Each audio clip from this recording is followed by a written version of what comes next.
而胜于汉唐，因产于蜀地而得名。唐时，权贵豪绅皆好着蜀锦，军中更可以锦代饷。蜀锦一时价格飞涨，寸锦、寸金。我阿耶是益州城最惊艳才绝的锦王，因为他染出了蜀地最美的红。他钻研各种染料，研磨搭配，每一步都要轻微。他说，将熟丝在浣花溪里换洗，才能染出鲜亮的颜色。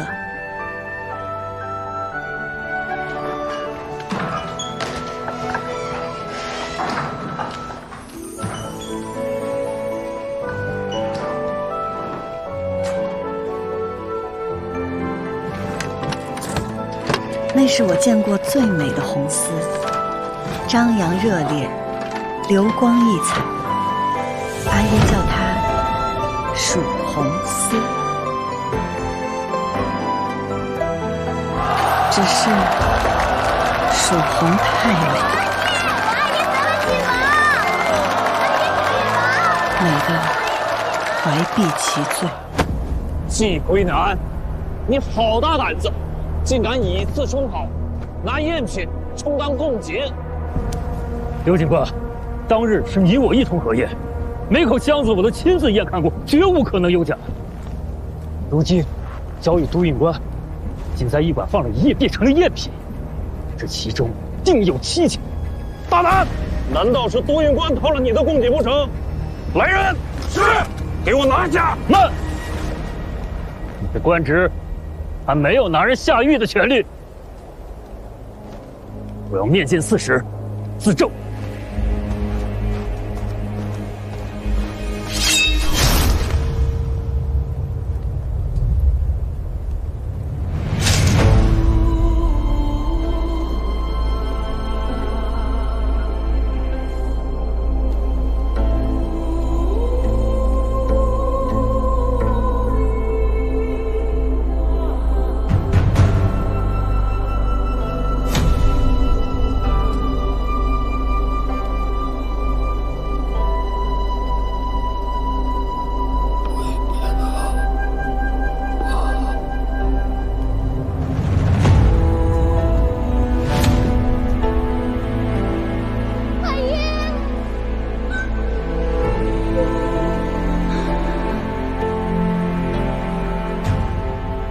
归南以次充好，欺君犯上，负隅顽抗，就地正法。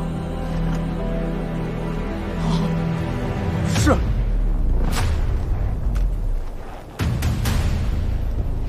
季归南以次充好，欺君犯上，负隅顽抗，已被督运官就地正法。将季家所有的财物一律充公，给我搜！是。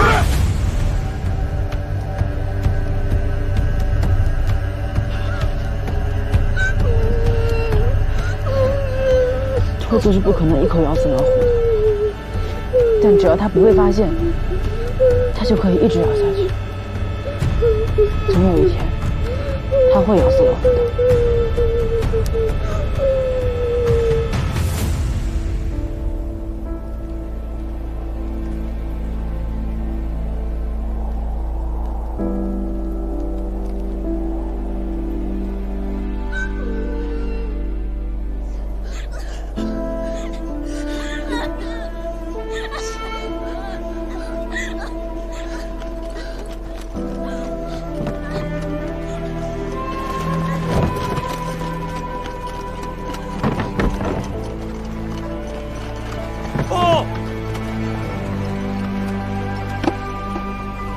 找到蜀红锦衣一件，应该是宫中赏赐。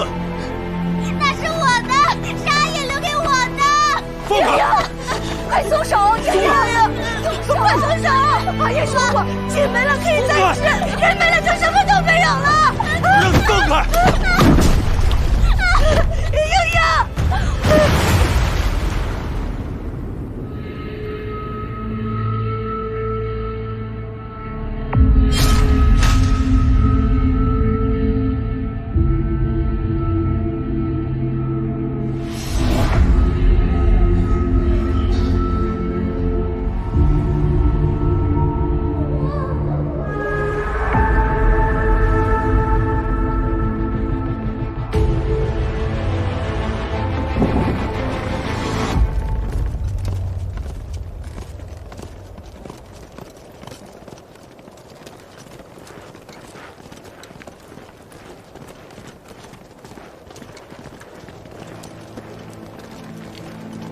你不能去！哎，你休愿！你不能去！阿姨，求你救救季家！哎呀，孩子家的，你懂什么呀？求你了！俺也回家，俺也回家。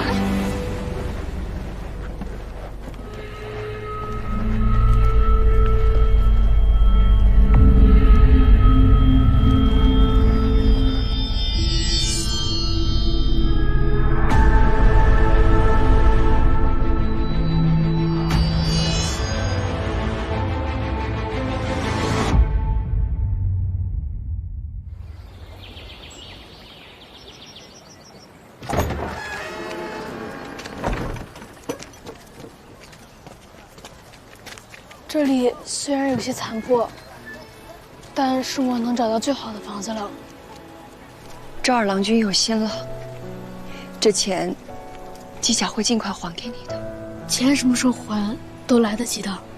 您和英英与阿兄喜逢大赦，一切都从新开始，日后定是一日好过一日。借赵二郎君吉言。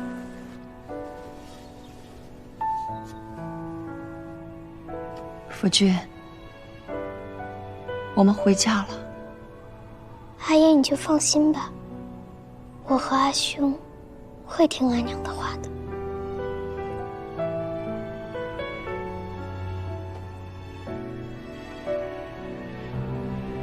季夫人，既然回来了，还请出来一见。季夫人，那咱们的债是不是可以清一清啊？诸位，这个钱，季家一定会还的，只是如今家产被抄，现在身无分文，还请诸位掌柜再宽限些时日。我倒是替夫人想了一个好法子，我已然与诸位掌柜说和好了，只要夫人肯将蜀红丝的配方交给刘某，咱们的债一笔勾销，其他掌柜的账我替夫人还了。我阿爷获罪，家里也被抄了个精光，不曾留下蜀红丝配方。我阿爷在世时待诸位伯伯不薄，诸位伯伯这样咄咄逼人，传出去不怕坏了名声吗？名声能顶饭吃吗？要么还钱，要么交出蜀红丝配方。赵修远愿以身作保，不知诸位可否宽限些时日？咱们是跟姓季的讨债，一个外人插什么嘴？二郎君，既然是还不起，那不如卖身抵债吧。带走！你们要干什么？干什么？你们干什么？你们干什么？放手！放开我！放开我！放开我！住手！阿娘，阿娘，你们住手！既然你们不肯给季家活路，那今天咱们就都别活了！让父老乡亲们看看，你们是怎么欺负孤儿寡母的，看日后谁还敢跟你们做生意！就是啊。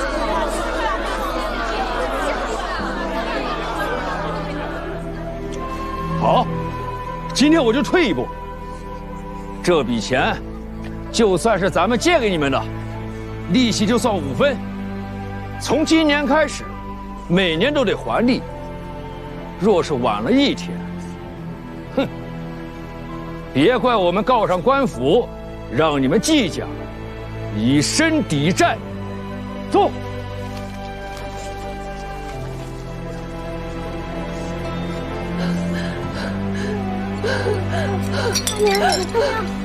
阿娘，你没事吧？阿娘，阿娘，阿娘没事，阿娘没事，你们没受伤吧？没有，没有，阿娘，没有，那就好，没事就好，没事就好。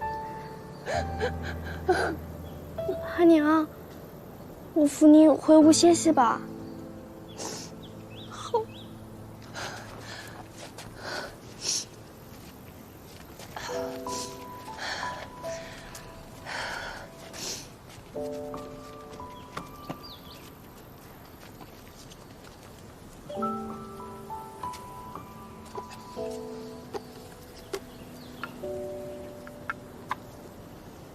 料峭寒雪尽，娥皇始迎春。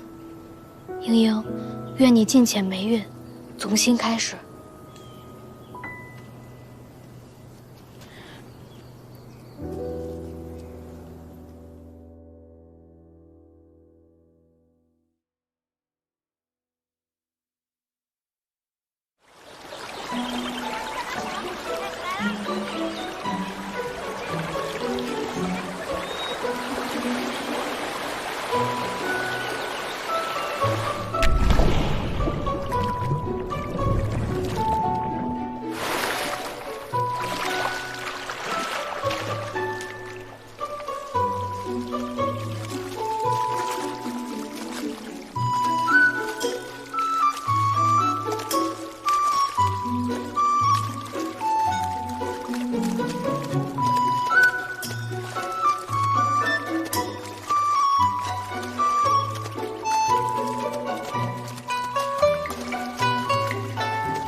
家里来了，快跑！快，走摊走摊！这花甲要洗次就不洗别人洗，太霸道了这个。今天大人哭手不行。小娘，帮我把那个收了，快，我去拖住他们。拜托了，莺莺，太感谢了。快点。哟，花郎君，您怎么来了？这艳阳高照的，你要是晒黑了，可就不俊逸喽。我来看看有没有哪个不长眼的到我花家的地界偷着洗丝。哎呦，你这么热呀？你说说你折腾来这儿干什么？大热天的！大热天的干什么你？啊！哎呦！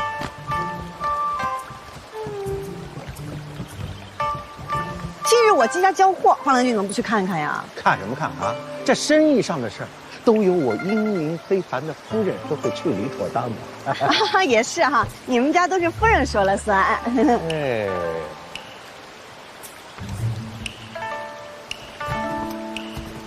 金宇存心给我作对是不是？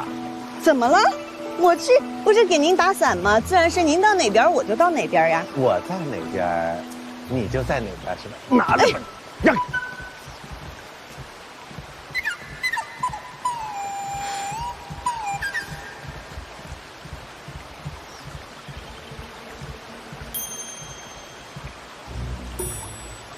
算你们这帮小兔崽子跑得快！要是以后谁还白天到这儿来偷着洗丝，我打断他的狗腿！就是。哎，金英啊，你怎么在这儿？路过，有事先走了，您让一下啊。好。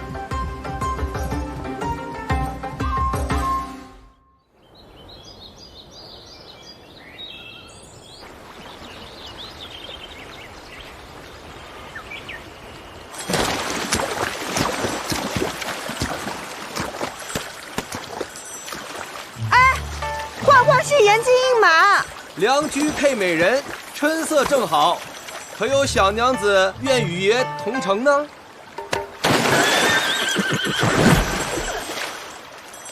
小子，爷这个姐姐娘，差点摔着爷。这位小娘子很是俊俏，爷带你进城游玩一番啊。我爹，流氓！爷！哎，快！他们调戏小娘子。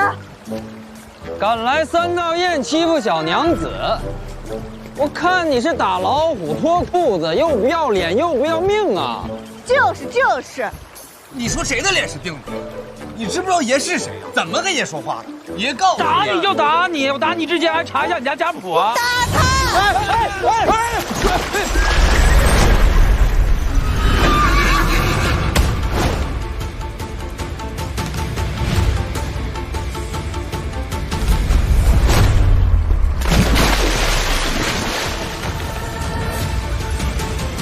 张老三，爷好心带你看漂亮娘子，你踹爷干嘛？你若再敢动我的马，我就把你种在这水里。爷不就骑你家马吗？你，对了，他们还打你的马呢。那个，粉衣服那个小娘子，她是头。打不着。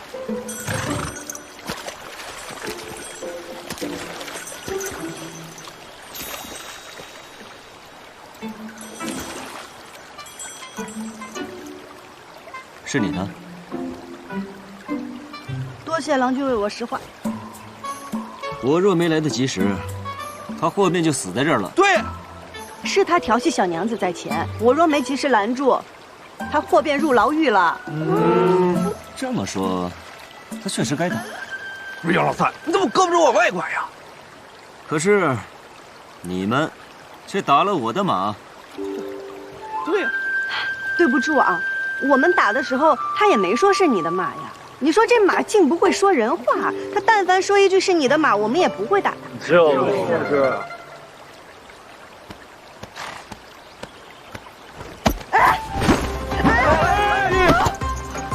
你干什么？小娘子伶牙俐齿，倒好好教教我这马儿怎么说人话。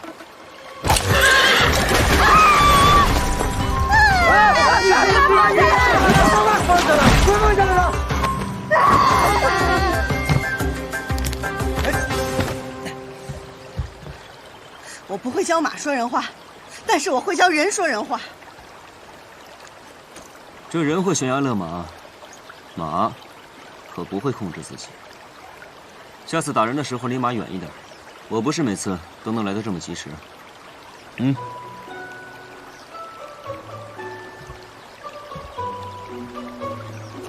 下次，那要看马上的人做不做人事了。就是。咬他！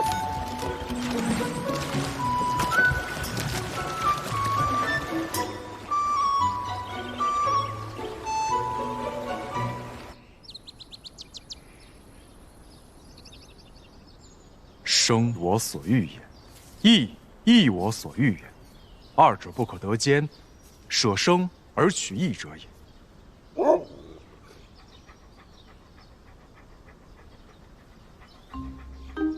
咱家今日只有这个了，你且将就两日吧。君子食无求饱，国魁，你虽然是狗，但是做狗也要有做狗的规矩，要做狗中君子，不能太重口腹之欲的。再挑食，我打断你狗腿！吃。平英，今天脾气怎么这么大呀？你又跟谁吵架了？没，就打了一架。啊？和谁呀？我不知道，我看那衣裳还挺富贵的，但是他不知道我是谁。阿兄，咱们说好了，老规矩，不找上门就是无事发生，找上门就带阿娘出去走走。郎君，那花场回来了。阿兄，我怕我去会会。哎，我先去拖着他，给我。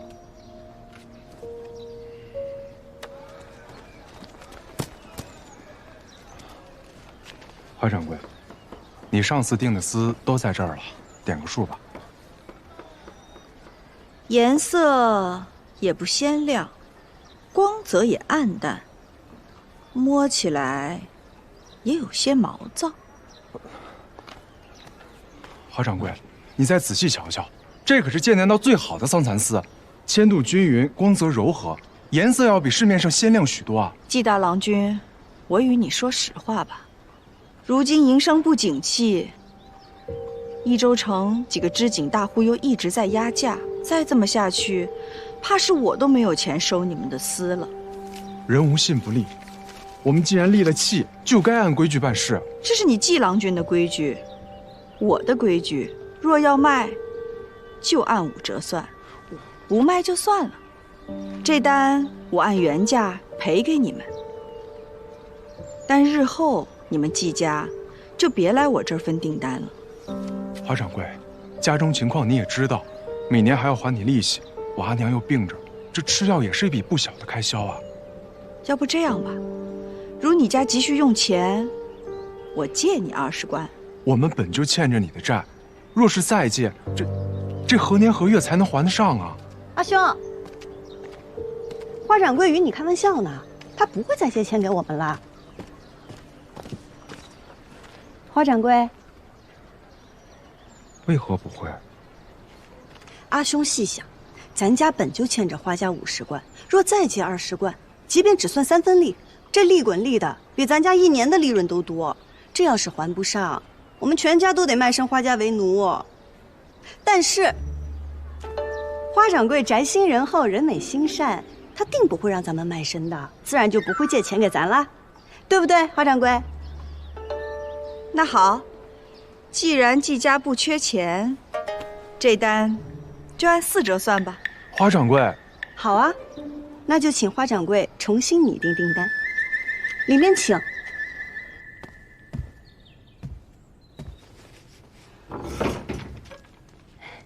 花掌柜，笔和纸已经准备好了，您写吧。齐英，我就知道你没安好心。来人呐，外面来！我们家这狗就听不得人大声说话，您声儿越大，它下嘴越快。我警告你啊，你这属于蓄意伤人，是要坐牢的。我警告你啊，你这是属于蓄意伤人，是要坐牢的。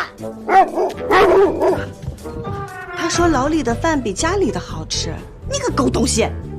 他愿意去牢里。你要怎么样才能让他出去？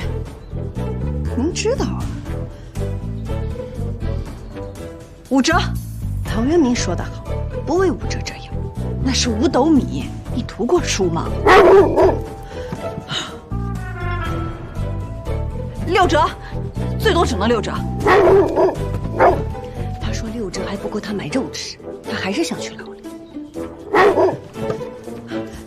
那7折，最多只能7折了。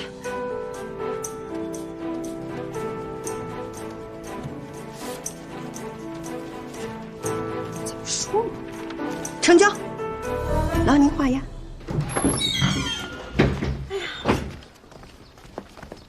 承蒙惠顾，锅盔送客。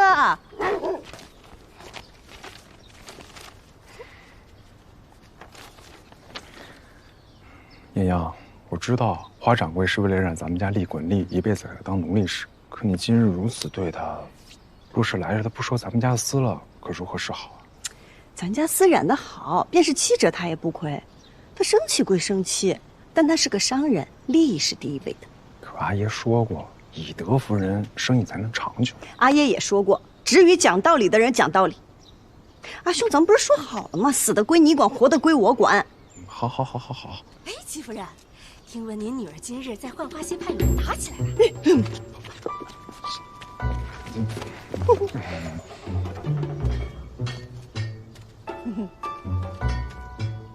婷儿，去把我的竹棍拿过来。阿娘，快去！自求多福。为什么都要求我？吉妍妍，给我站住！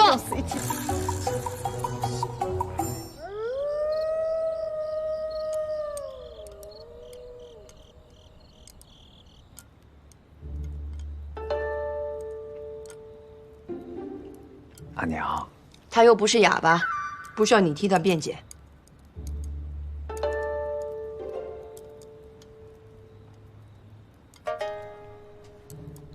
娘，我真的错了，要不你打我一顿？郎中都说了，您的身子……跟你说过多少次了？行事无状，一味与人争强斗狠，只会坏了自己的名声。你说说你，哪有一点大家闺秀的样子？季莺莺，阿娘，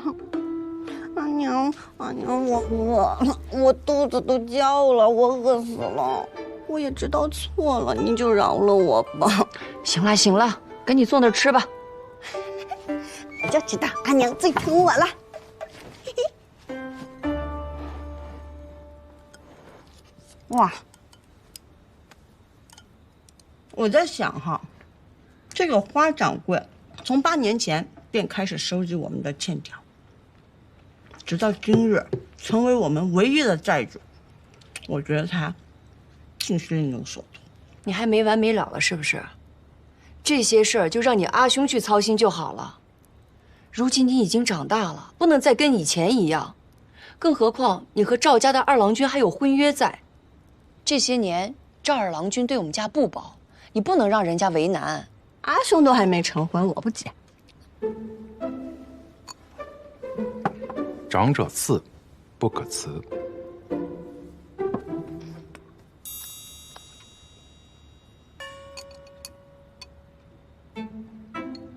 婷儿，不还清债务，重振我季家门楣，我绝不成家。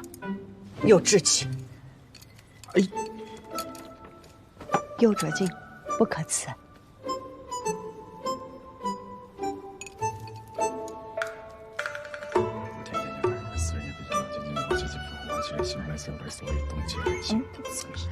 好了，金莹，你说说，今天你到底跟谁打架了？阿娘，其实我今天真的没有打架，其实是因为我们幻花染坊和韵霞染坊，还有别的好多家染坊吧，有一些那个，就是，哎呀，这个我也跟你说不清楚。哎呦，郭辉还没吃饭呢，我得给他送点饭吃。金莹，郭辉，你，抓了郭辉，这孩子。婷儿，你知不知道他跟谁打架了？我不知道啊。那明天赶紧去打听打听啊。然后好生去人家给人赔个不是。阿娘，莹莹虽不娴静，可也从不会主动惹事。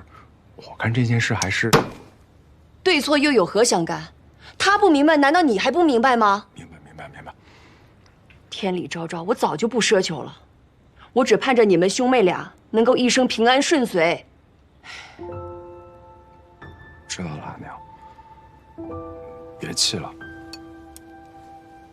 吃饭吧，我明天就去。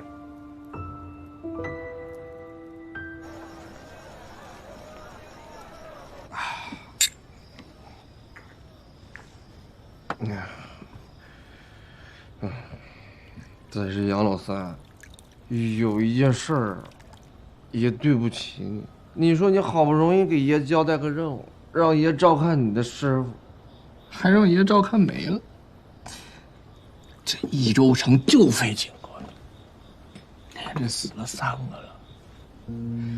你说这当什么不好，非要当着警官？我都他可有什么话让你带给我呢？哎，有一句话，他说让我再见着你的时候，好好告诉你。这便是你在益州最好的朋友啊，他好在哪儿啊？好在向来信我。那沈警官对他可有留有什么话呀？我有必要向你汇报吗？是属下僭越了。不知杨警官明日有何安排？是回杨家还是去见一个朋友？你在益州还有朋友？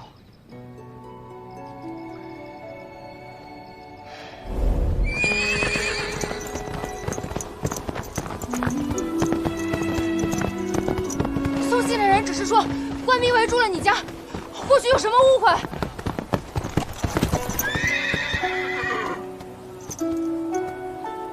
怎么又是你？是你，我家里出了急事儿，求你了，送我一程。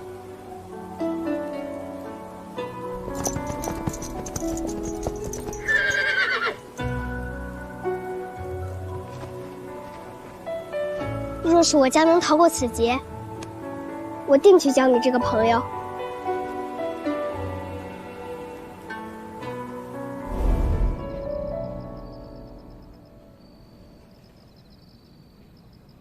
来日好友。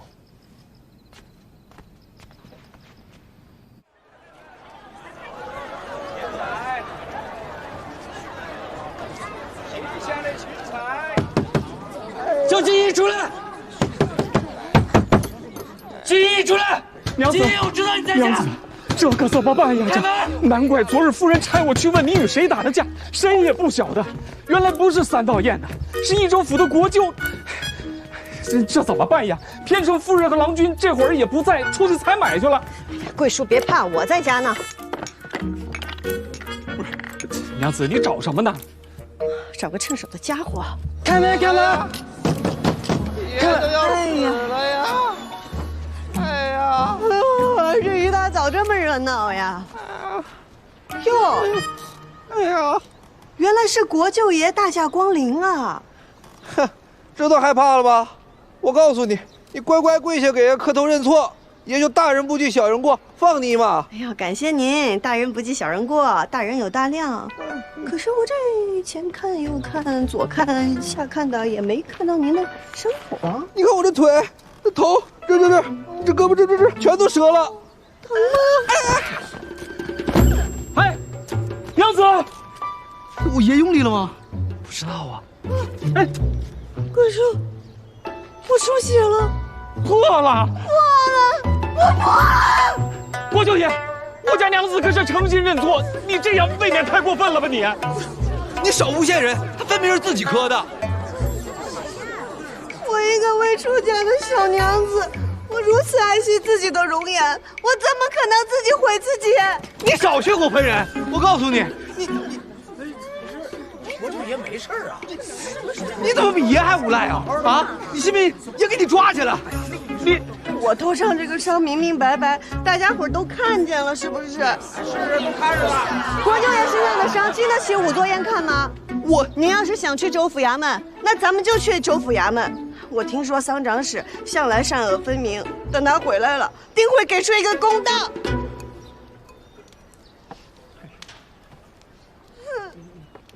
我看看啊，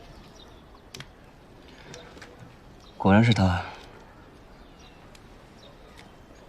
这就是你说的朋友，蜀红锦王之女季莺莺。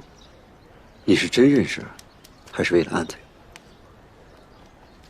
不管你是为了什么，这种情况下，你不打算帮个忙吗？用不着帮他。你看，那伤是假的，不过反应也都挺真的。你别忘了，你身上还有寻找蜀红寺的黄命。就是这个味道，我之前做过，怎么着都没做出来。你尝尝。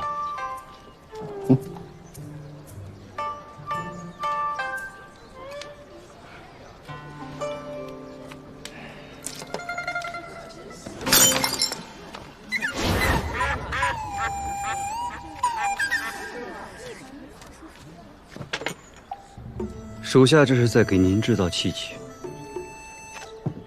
哎，杨老三，来的正好，来，你给爷评评理啊！刚才是不是他故意磕在那儿的啊？方才发生的事儿呢，我这双眼睛看的是一清二楚。要我看，桑长史过2日就要从外地回来了。我要是你，就不会惹是生非，免得挨揍。怎么能说我挨揍？你看呀，你们2个，你阿爷看到了会相信谁？我都这样了，你能瞒得住别人，瞒不住你阿姨和我。行，你给爷等着，这事儿没完。走，恭送国舅爷。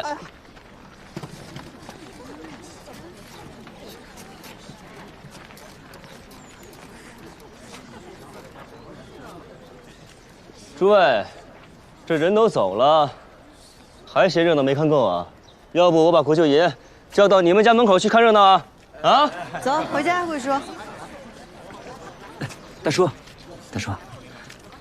方才我不小心摔碎了一只碗，身上钱财未带够，还请大叔替我还个碗钱。啊？大叔若不方便，那我就只好请国舅爷回来替我还这碗钱了。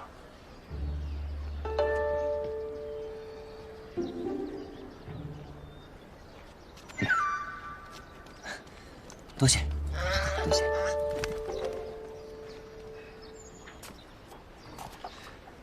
金小子，冤有头债有主，若不是花家郎君告知14郎，浣花溪边有美景，指得他非要在那边给我接风洗尘，也不会有这番误会。花家，一点都不意外。那既是如此，就有劳这位郎君多劝说劝说国舅爷，不要记恨我们三道堰的儿郎。可有什么好处？多做善事会有福报的。这干涸的速度，这颜色，你这头上怕不会是染料吧？欺瞒国舅，胆子可够大的。郎君想要什么好处？我帮了娘子，娘子总该让我进去讨杯水喝吧？成，请。稍等。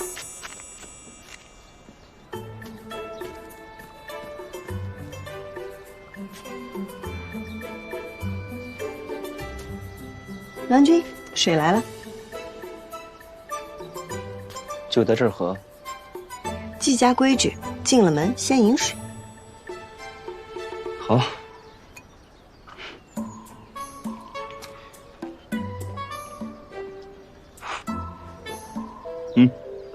好了，两清了，请。我还没进去呢。你说要进门，我也让你进了；你说要喝水，我也给你倒了。多谢郎君相助，恕不远送。哎，不是，我帮了你。谢谢。多谢郎君。娘子，娘子，娘子，你把我放外面了！哎，娘子。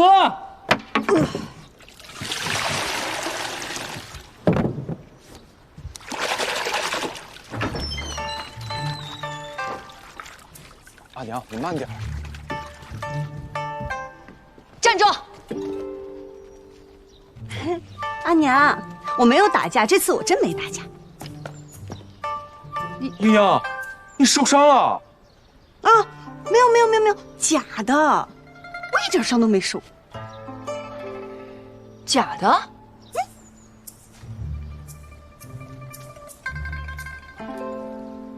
嘿嘿，你看是不是？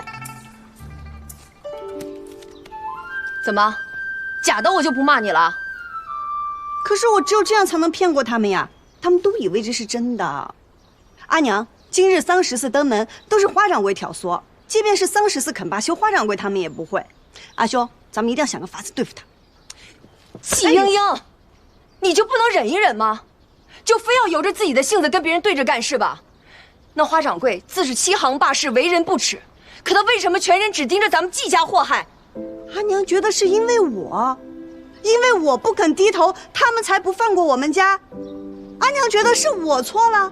我跟你说过多少次了，我只希望咱们季家能够安安稳稳的过日子，哪怕是受点委屈吃点亏，只要不惹祸事，那就是福气。难道阿娘这么说也有错吗？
都听好了，打今日起，浣花溪无论是白天还是晚上，都不允许他这个惹是生非的人来这儿洗丝。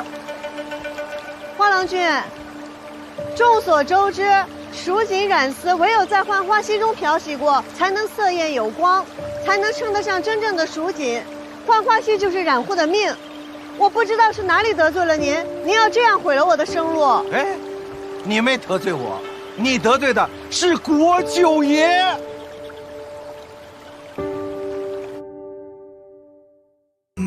浣花溪无论是白天还是晚上，都不允许他这个惹是生非的人来这儿洗丝。花郎君，众所周知，蜀锦染丝唯有在浣花溪中漂洗过，才能色艳有光，才能称得上真正的蜀锦。浣花溪就是染户的命。我不知道是哪里得罪了您，您要这样毁了我的生路。哎，你没得罪我，你得罪的是国舅爷。如果再允许他在这儿洗丝，国舅爷就会认为我们是一起的，保不齐哪天就来找我们的麻烦。敢问，谁能顶得住国舅爷的怒火啊？这浣花溪数百年来都是各家共用，他不姓花。哎，我没说他姓花，我是为了大家的营生，我们花家甘愿做这个恶人。陈大郎，你干什么呀？他家的丝我买了，我换我自己的丝，你管得着吗？我也买一点。哎，剩下来归我了。我站住，站住！你们当我是傻子是不是啊？我都说了，不许季家人在这儿洗丝，就是不许洗丝。你们要是敢放的，你们都给我滚蛋！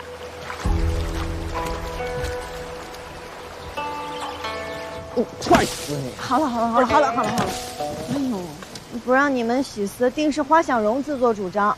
花掌柜若是知道了，他肯定不会拦着你们的。他想孤立的只有我。哎呀，乌龟炖王八都憋着一肚子坏水呢。那女的也不是什么好东西，她就是想借着这个事儿压我们的价格。她要不压的话，我陈豆给你倒着写。三郎，去火的，吃点吧。我不吃。哎，大郎，你那盒子里都是药啊？对啊。你们别看我长得壮实啊。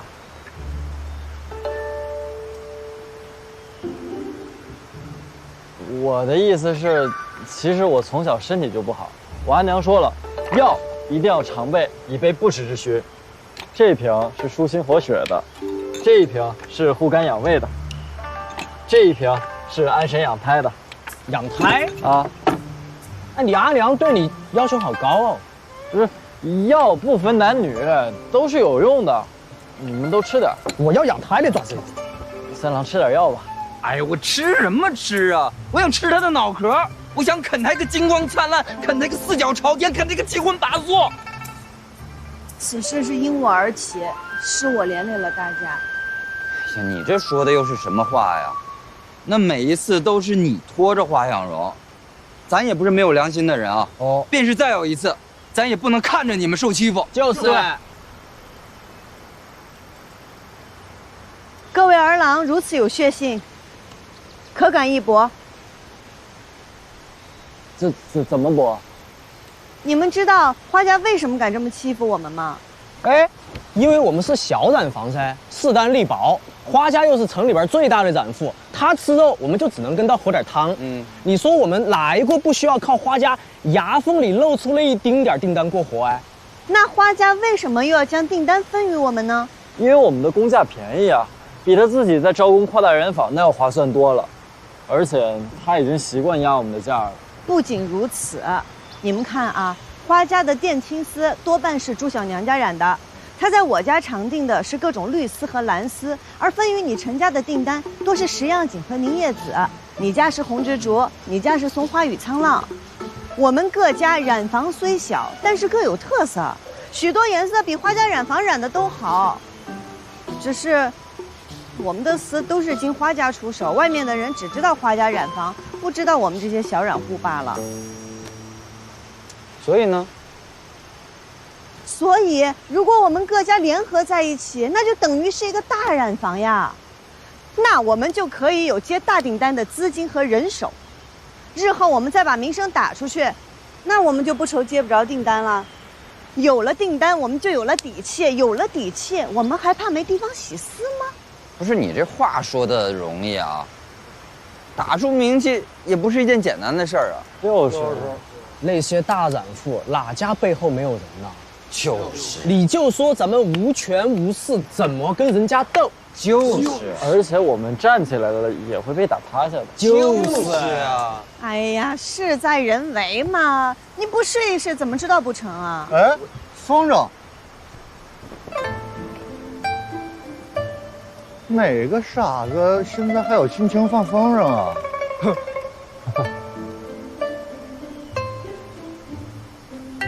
各位，这件事情呢，大家先想一想，想通了我们再从长计议。陈三哥，我的事麻烦您帮我看一下，我去看看哪个傻子在放风筝。哎，傻子有什么好看的呀？他怎么就爱跟傻子玩哦？就是，你才傻子呢！哎，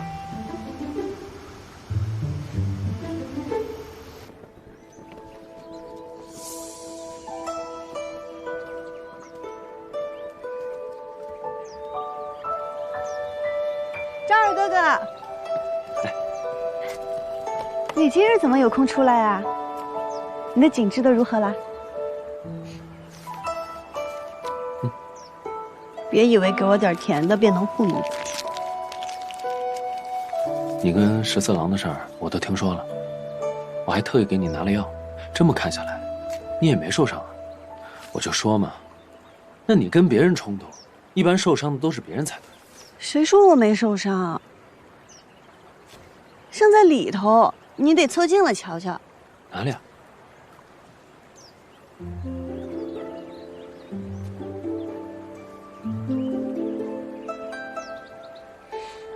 我就知道你骗我，那染料的味道我都闻见了。不是说怕红色吗？怎么还往脸上抹呀？我只是怕流动的红，像血水一样涌动的红，不是什么红都怕的。好了，说正事儿吧。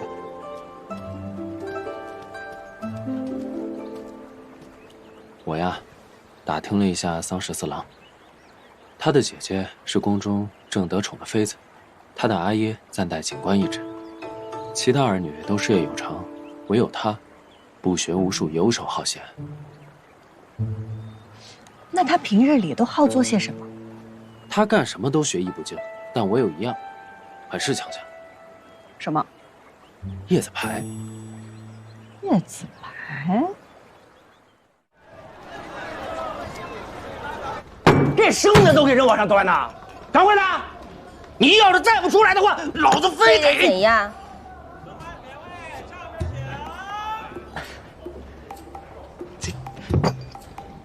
老板娘是吧？玉玲珑。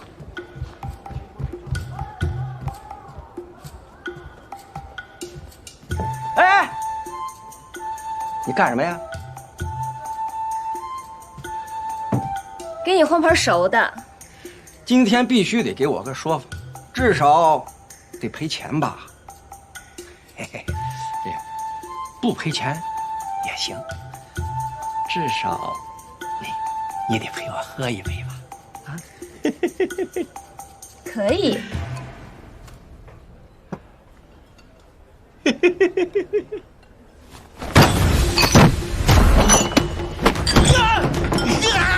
你敢去我这儿，为何将岳不还？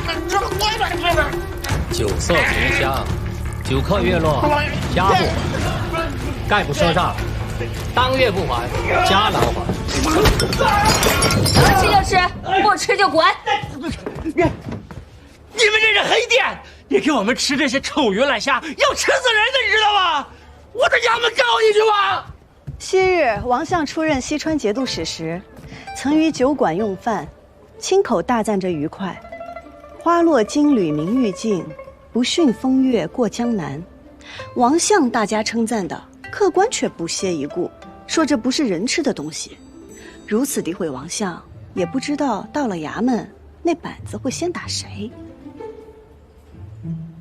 我为什么要听你的？我若是你，便乖乖把钱付了，赶紧跑回家躲起来，等这事儿大家都忘了再说。我再也不来了！我再也不来了！打扰各位雅兴，今日一应酒品，通通9折。谢于掌柜，谢于掌柜。来，我们来壶酒。来了。这王相什么时候夸过我这儿的愉快啊？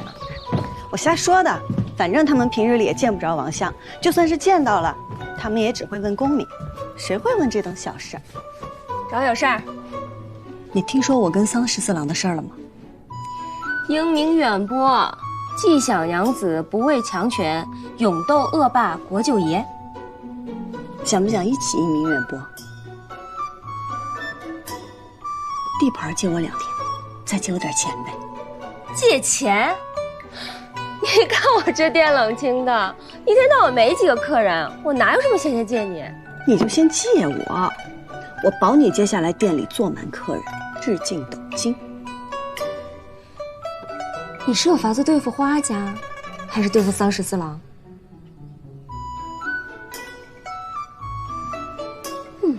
借力打力，谁还不会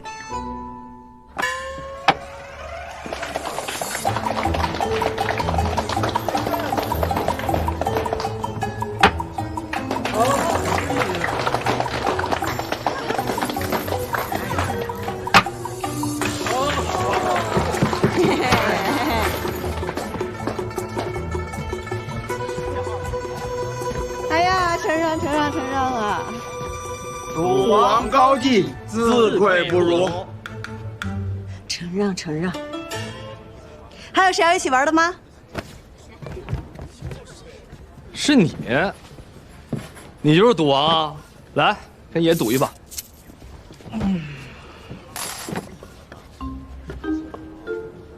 哎，跟你说话呢，没听见啊？你可知我为何要赌钱？为何？因为我在浣花溪得罪了国舅爷，花家怕被牵连，不让我去洗边洗丝。我们家染房都快揭不开锅了，我只能靠此赚钱养家。这爷哪知道？算了，爷这脾气发了也就算了，这没想到他们花家借着爷的名气为难呢。哎呀，回头再说，咱先赌一把。不赌。你。行，你跟爷赌一把，无论输赢，爷都告诉花家不跟你办见识了。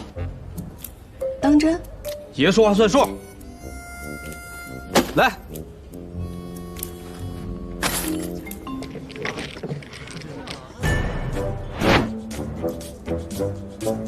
赌大小，不限轮次，每局20文，直到把对方桌上的钱赢光为止。依你。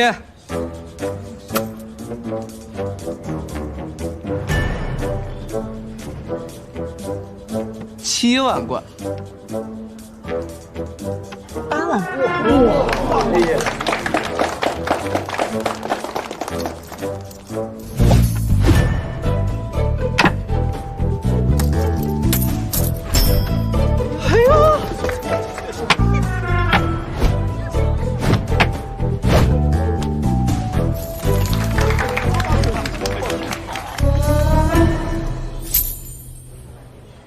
金娘子牌技果然了得，10次便能赢8次，的确了得。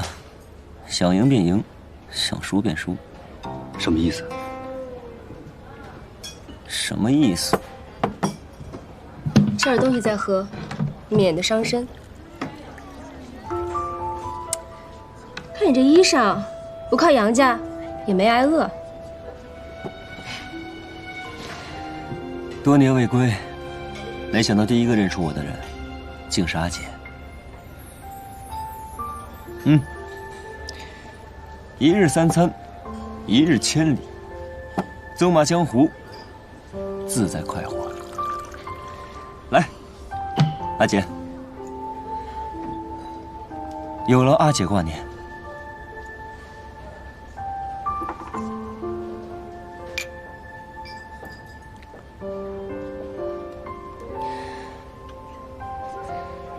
阿姐的酒还是这么好喝。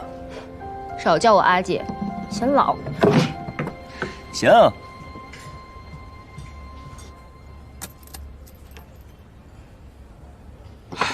晦气，歇会儿。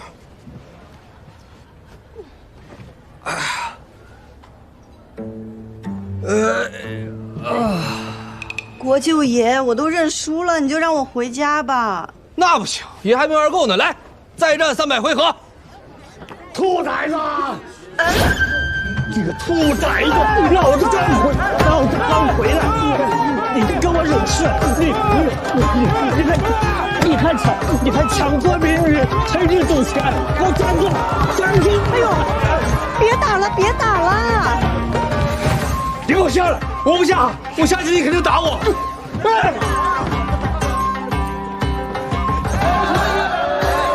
站住！桑长史，您误会了，我与国舅爷在这儿不是为了赌博，是为了吸引人潮，好做生意。什么生意？啊，什么声音？快给我阿爷说什么声音？本来也没想现在拿出来的，既然您问了，蒋六郎君，把东西拿上来吧。哎，您看，这是我们染丝会做的叶子牌荷包。叶子牌做荷包，闻所未闻。这可是在雷祖娘娘面前祈福过的，都是有寓意的。您看，万贯。它指的是家财万贯，恭贺商户日进斗金的。这个是锁子，说的是上下求索，寓意读书人早日登科。您看这个文钱是文思极勇，前途无量的意思啊。哦，这个厉害了，10万，这可是14郎点名了要先送给您的。送给我？啊，是阿爷，阿爷，这是送您的，我给您带上。好，这10万便是万10，谐音万无一失，是祝您身体健康、长命百岁，是14郎的一片孝心。这小玩意儿瞧着不错呀，小娘子，什么时候开始卖呀？若是大家喜欢，我们染丝会那就尽快的把它做出来，好吗？程三郎君、蒋六郎君、盛大郎君。对啊，是啊，就是。哎，染丝会。哎呦，您出门这几日，国舅爷体恤我们西边人家疾苦，团结我们成立了染丝会。这叶子牌荷包就是我们的第一笔生意。国舅爷是我们的名誉会长。我们在这儿玩叶子牌，也真的不是为了赌博，就是为了想要把这个名声打出去。你当真是在干正事儿？是啊，阿爷，这回您真误会我了。桑长史，您真误会我们会长了。啊，会长为了我们殚精竭虑哦。误会了。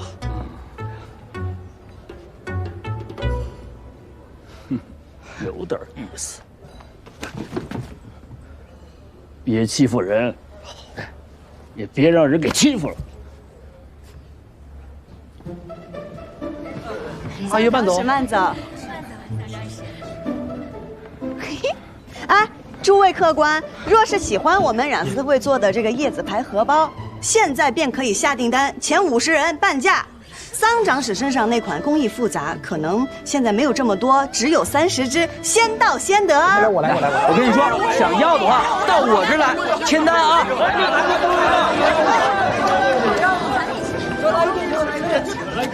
啊，你是不是在厉鬼爷呀？是啊，我们本来就在这儿卖荷包的，谁知道你会来，更没料到你阿爷会来呀。那你过几日你可以跟你阿爷说，你不想做这个名誉会长了，那就和我们没有关系了。那不行，这官儿爷当上了还能还给你怎样？可是做我们的名誉会长是要帮我们做事的。爷不能做事吗？那试试吧。作为名誉会长，可有我的好处啊？嘿呀，杨老三，当然有，来，我给你找，来。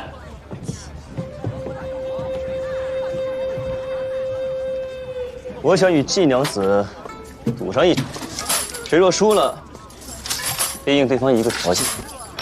好啊！哎，14，你是什么会长来着？名誉会长。难怪没人听你的，徒有其名，没有实权。该不会他从一开始就是在诓你吧？你看啊，你阿耶为何来得这么巧？这么巧，他们就是今日赌。我与你赌。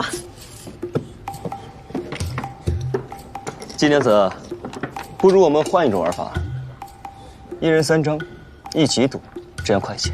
行，嗯。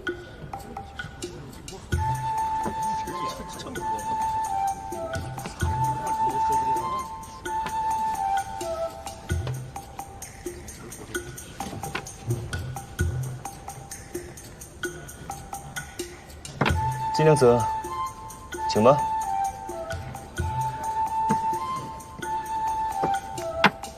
哇！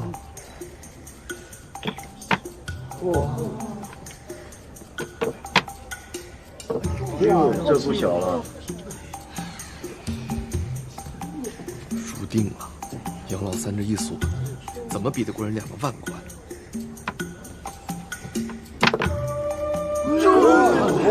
行啊！谁呀？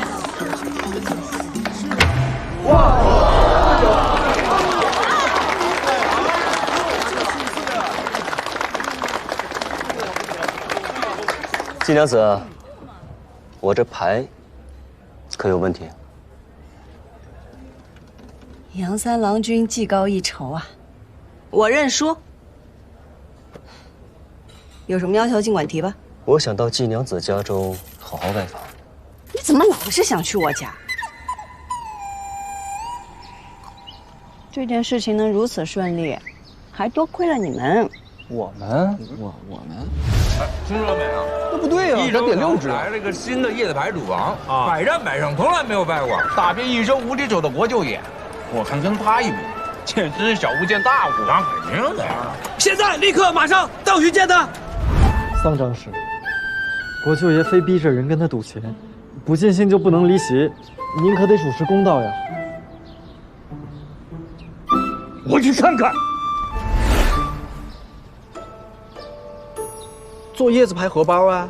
我婉婉还有好几个人，我们熬了好几天才赶出来的。哦，用桑14最喜欢的叶子牌，把他骗过来与你赌钱，再把桑长史引过来，棍棒教子，让桑14不得不被咱们按到头当了那个会长，环环相扣啊！厉害啊，高明。只有一点不明白，你真的是赌神吗？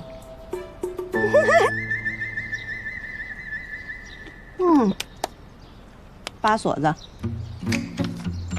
嚯，嘿，5万贯，7分钱。哇！其实他们每张牌经过手汗、酒气、茶渍的磨损，在颜色上都会有一些细微的不同。我就是靠变色记住牌的。行吧。那接下来咱们做什么呀？那自然是有仇报仇，有怨报怨喽。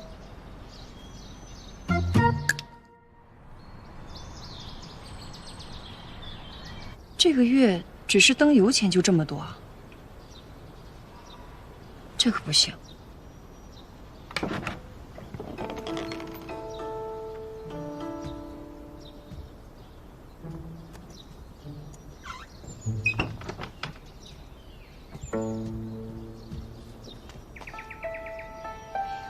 省着点用，早点把钱还上，这样英英也不用那么累了。咻！吓死我了！又想当6手绢？你真要见那上回啊？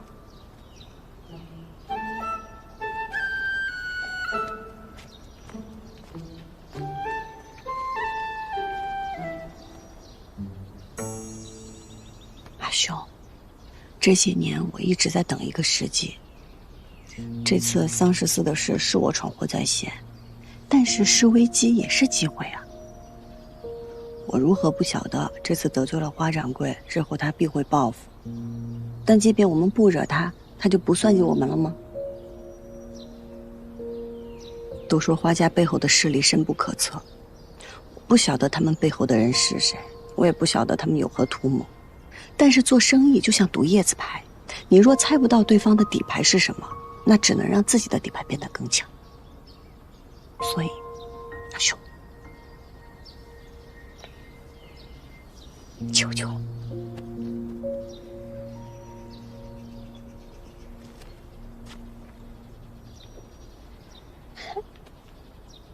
谢谢阿兄。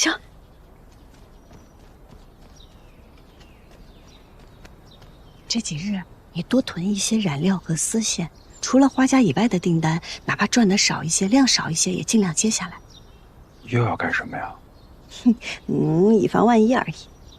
我跟陈三郎他们已经说了，但是平儿家里最近怕是不愿意让我跟他来往，劳烦阿兄跑一趟。囤染料倒无妨，可华掌柜霸占着浣花溪，本就无处染丝。阿兄，信我，很快咱们就有地方洗丝了。季莹莹，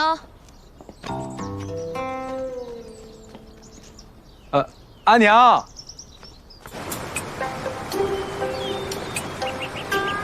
哎，岂有此理！竟敢抢占地盘，不让咱们染丝会洗丝。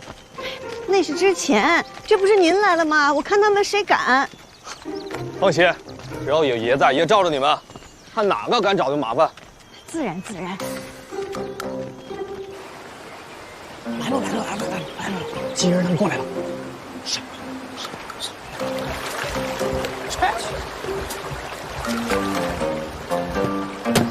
从今天起，不管是白天还是晚上，我们都要在这儿洗丝。你这个吃软饭的老董赘婿，还不赶紧滚回去给你婆娘洗脚去啊！嘿，你们这帮死小子，反了你们了！我阿爷说了，要多动脑子，少动手，要学会以理服人。今天主打一个以和为贵，以理服人。都愣着干什么？给我上！哎，等等，我告诉你一下，咱们从今儿个起是国舅爷罩着的，你动一下我们试试。我告诉你，在西上，我是这个国舅爷就是个屁，还国舅爷，给我打！你敢骂国舅爷？国舅爷，咱还以理服人吗？敢骂国舅爷？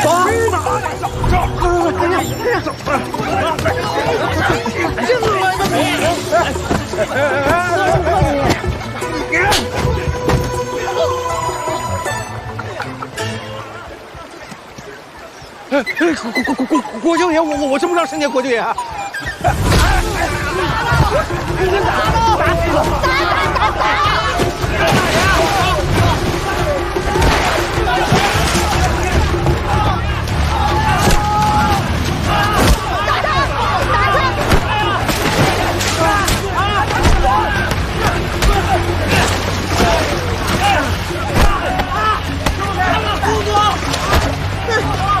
花想荣，你也有今天。就是他们在西边东闹事儿，走路住手！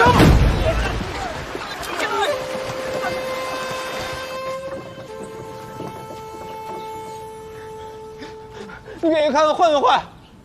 都出血了，都出血了！出血了！华小荣，你好大胆子！你给当朝国舅爷都打出血了，你好大胆子你！国舅爷，我真不知道是你，要不然借我100个胆我也不敢呢。他不仅打你，他还骂你。你闭嘴！骂你了！你闭嘴！我想起来了，你骂我是个屁！我告诉你，哦，他还骂你是坨屎！你还骂我是个屎！你是不是活腻了？闭嘴！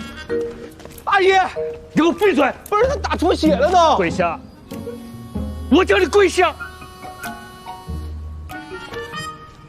还嫌不够丢人是吧？啊！你跟我过来。是。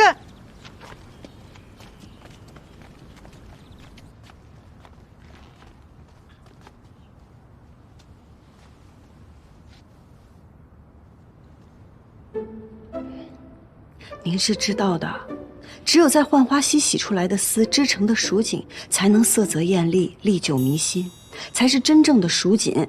多年以来，各大染户强行占地，向来民不举，官不究。如今西边的事儿被国舅爷挑了起来，这日后怕是被有心之人利用。娘娘在宫中正蒙盛宠。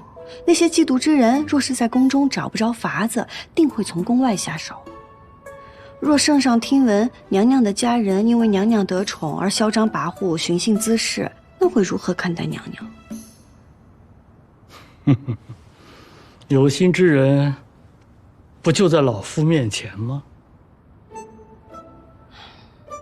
英英确有所图，但是正途。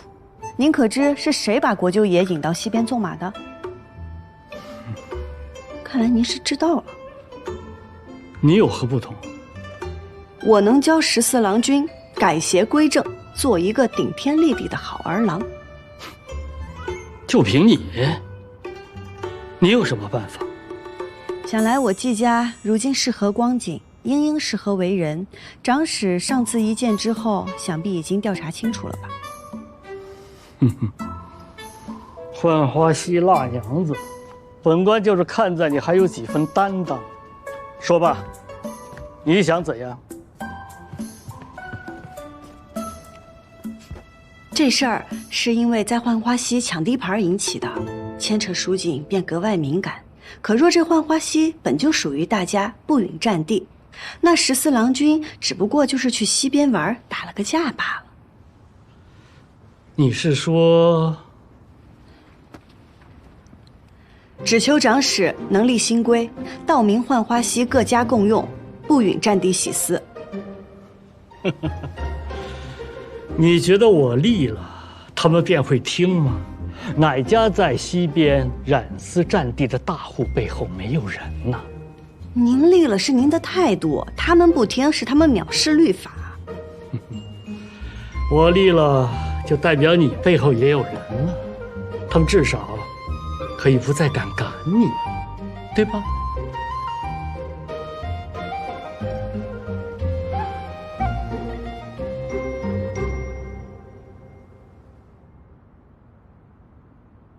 我相信啊，只要你努力，一定可以让季家重回当年荣耀。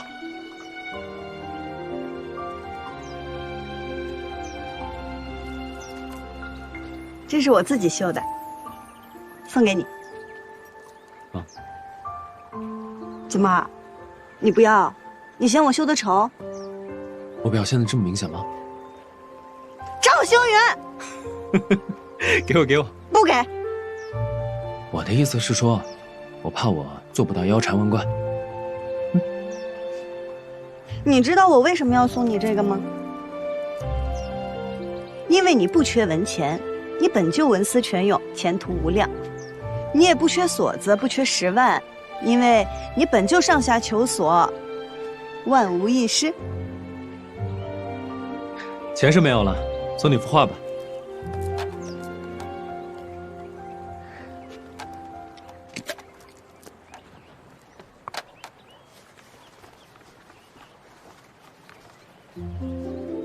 画中无蓬，可云层翻涌，分明让人感受到鹏飞9天之姿。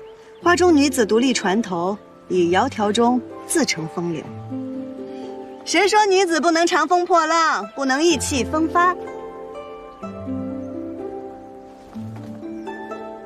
只是这个女子的背影怎么这么眼熟啊？扶摇直上9万里，这不正是我心中的你吗？原来赵二郎君也会说这些奉承话呀！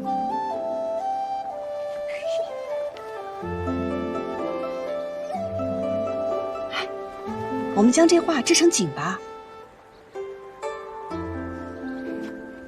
这云、水、船，还有这女子，若是认真的话，不难织出，只是很难织出整幅画的浩瀚之感呢。若是用5重梭呢，增加更多的混色，黑白丝搭配数目不同，便可交织出深浅不一的灰色，可以用作云霞和水浪的阴影。阴影不错，但是若只有黑白的话，会显得整幅画死气沉沉。用平稳和斜稳交替织，这样才有可能织出大自然的流动之感。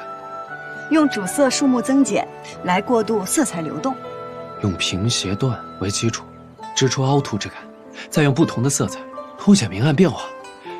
如果是这样的话，真的有可能织出整幅画的浩瀚之感。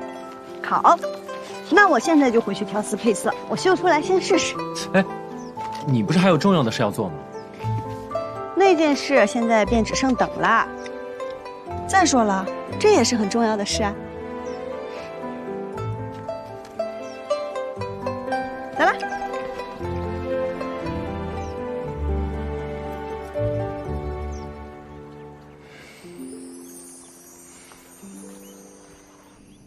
夫人，我知道我错了，我丢了花家的脸。可我原本就想借那个顽固的手教训一下季家，可没想到最后被季茵茵得了便宜。过来。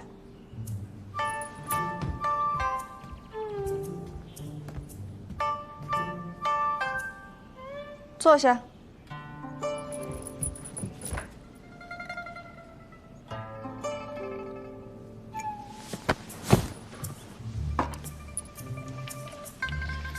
夫人，我知道这回我大意了，随大家大叔了。下回我一定给他们好看。我跟你说过多少回了，别自己动手。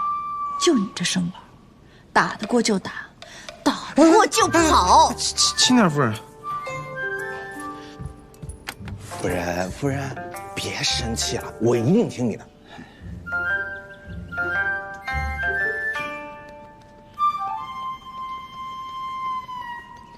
一会儿去给我备车，我要出去一趟。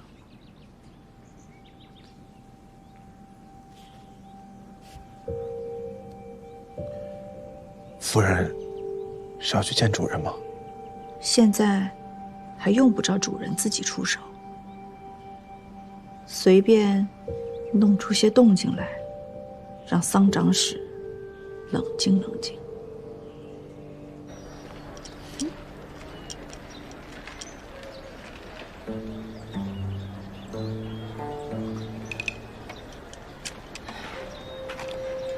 看季娘子这脸色，是不欢迎杨某在此。不过可惜了，愿赌服输，你该不会要食言吧？自然不会。杨郎君，那边请。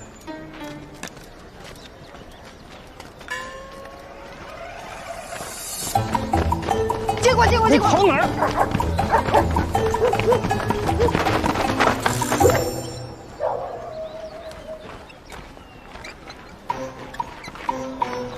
杨某读书少，但也知道这邪路是不通正常的。您有所不知，我季家的规矩是越尊贵的客人越要在僻静处招待。郭奎，你可不许咬它哦，小心哦，它有毒。你叫郭奎？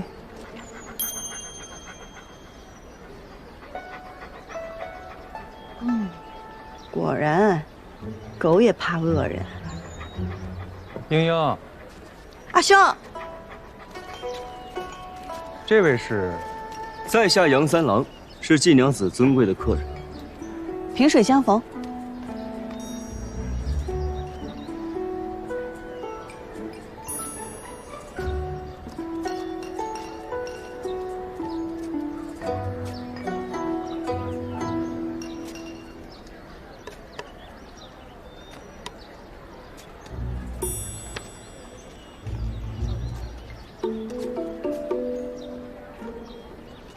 阿兄，阿娘在家吗？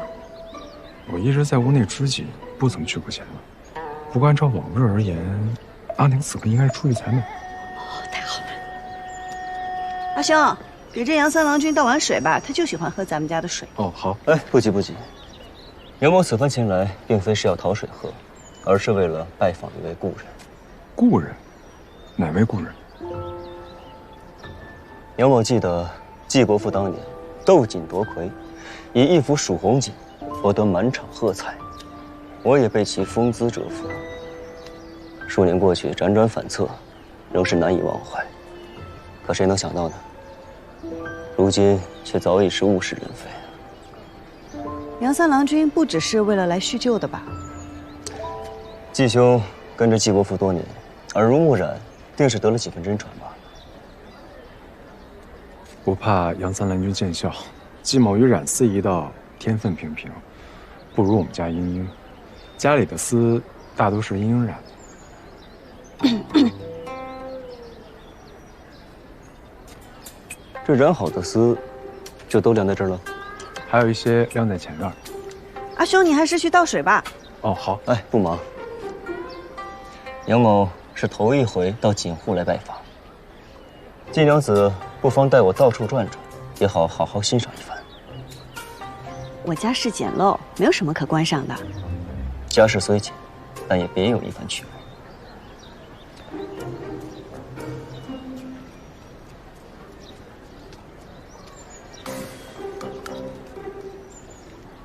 倒水。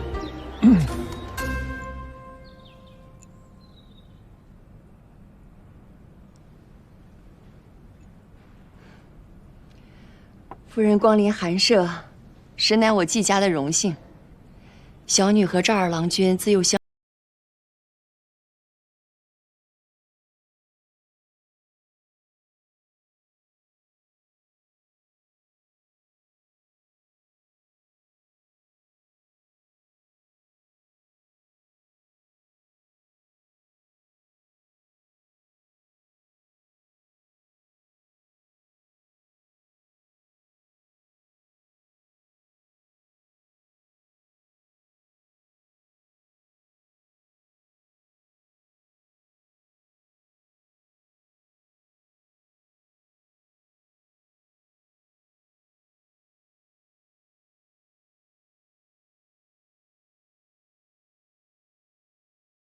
我弟向来以红丝为贵，季伯父的蜀红丝更是声名斐然。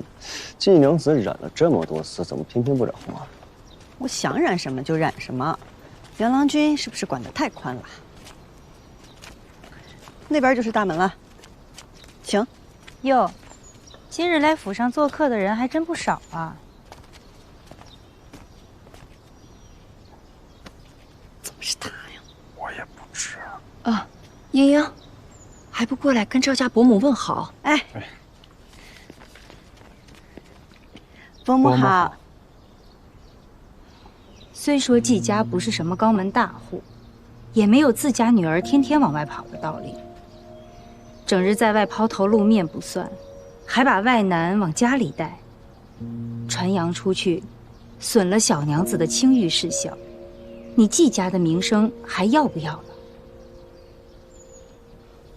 伯母误会了，他是来找阿兄做生意的，我就是恰巧遇上。是，我也不过是提醒，您若觉得无碍，便不必在意。只怕哪一日真做出伤风败俗的事儿来，夫人再后悔，可就来不及了。赵夫人说的是，虽然这次是巧合，但是那些拎不清的人难免要瞎说。 我一定会好好管教管教，连巧合都不能有。但是我相信，像夫人这般心明眼亮的，是肯定不会误会的。来，夫人这边请。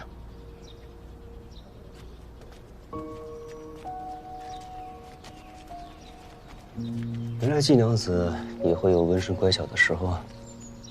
也让你进门了，英英也算履行承诺了。要不你还是去别家寻杯热茶喝吧。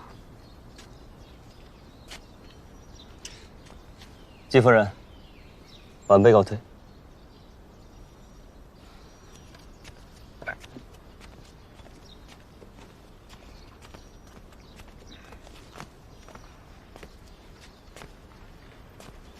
婷儿，哎，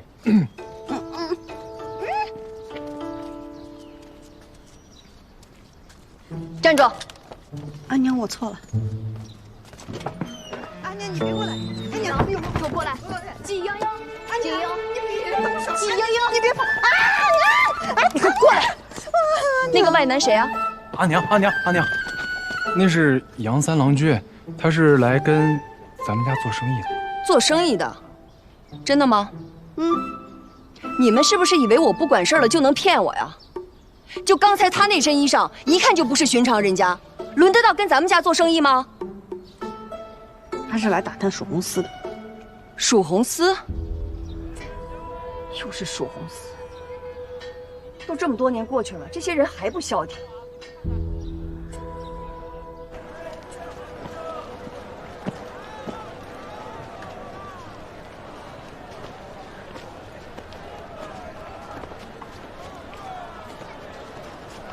呀，来的都挺早啊！哎，桑长史真的答应张贴告示，禁止抢占地盘了吗？哼，那还不是爷的功劳？都什么时辰了，要贴早该贴了。你阿爷不会跟你一样靠不住吧？我阿爷，那是堂堂长史，堂堂国丈，还靠不住？这什么意思啊？你说爷靠不住？告诉你，跟名誉会长说话，客气点。哎，那我也告诉你，这事儿你要办成了，以后我见你一次，我就给你行一个大礼。哎，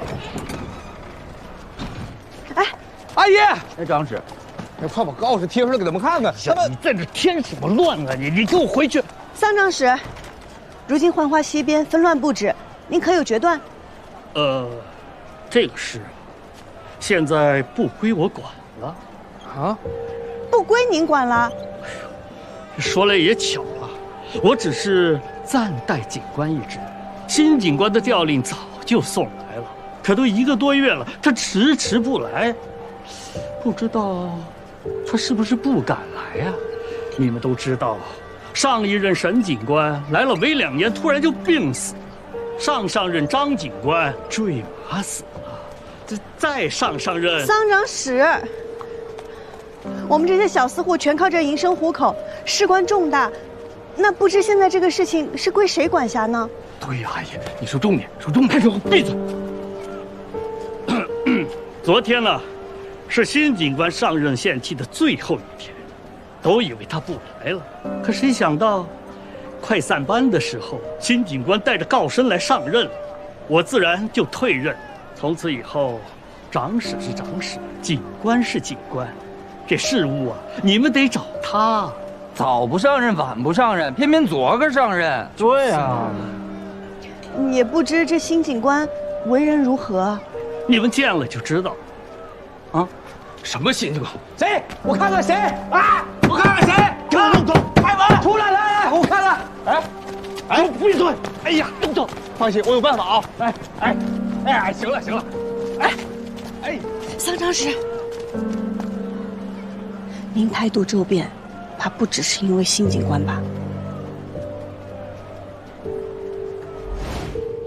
这是军中的戒律，咱们这是得罪何人了？井夜水深，季娘子量力而行。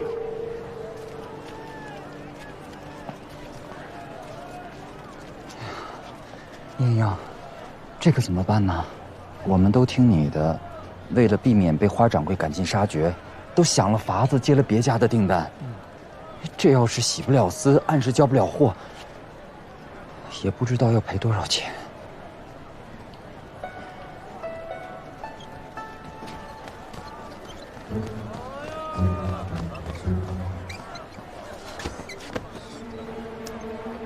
民女季莺莺求见新任警官，事关警业生死。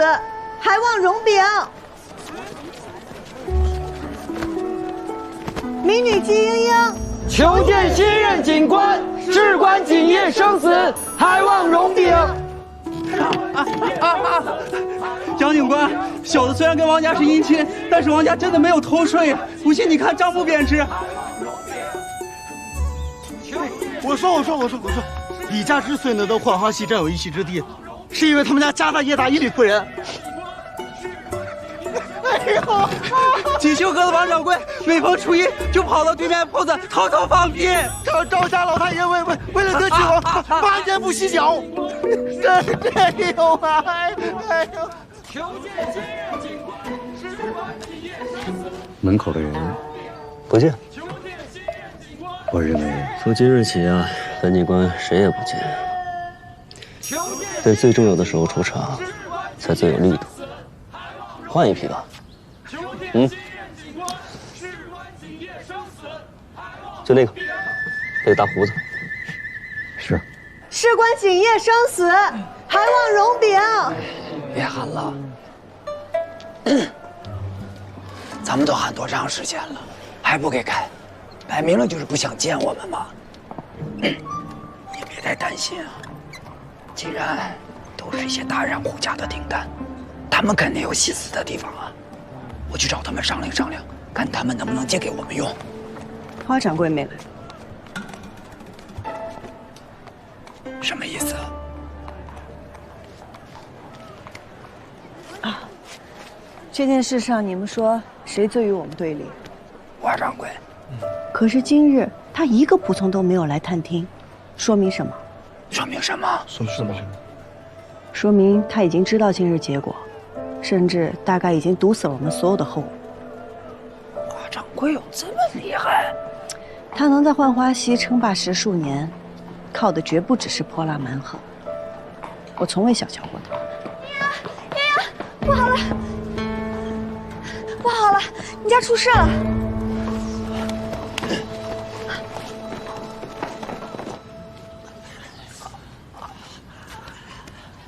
诸位送走了几任警官了？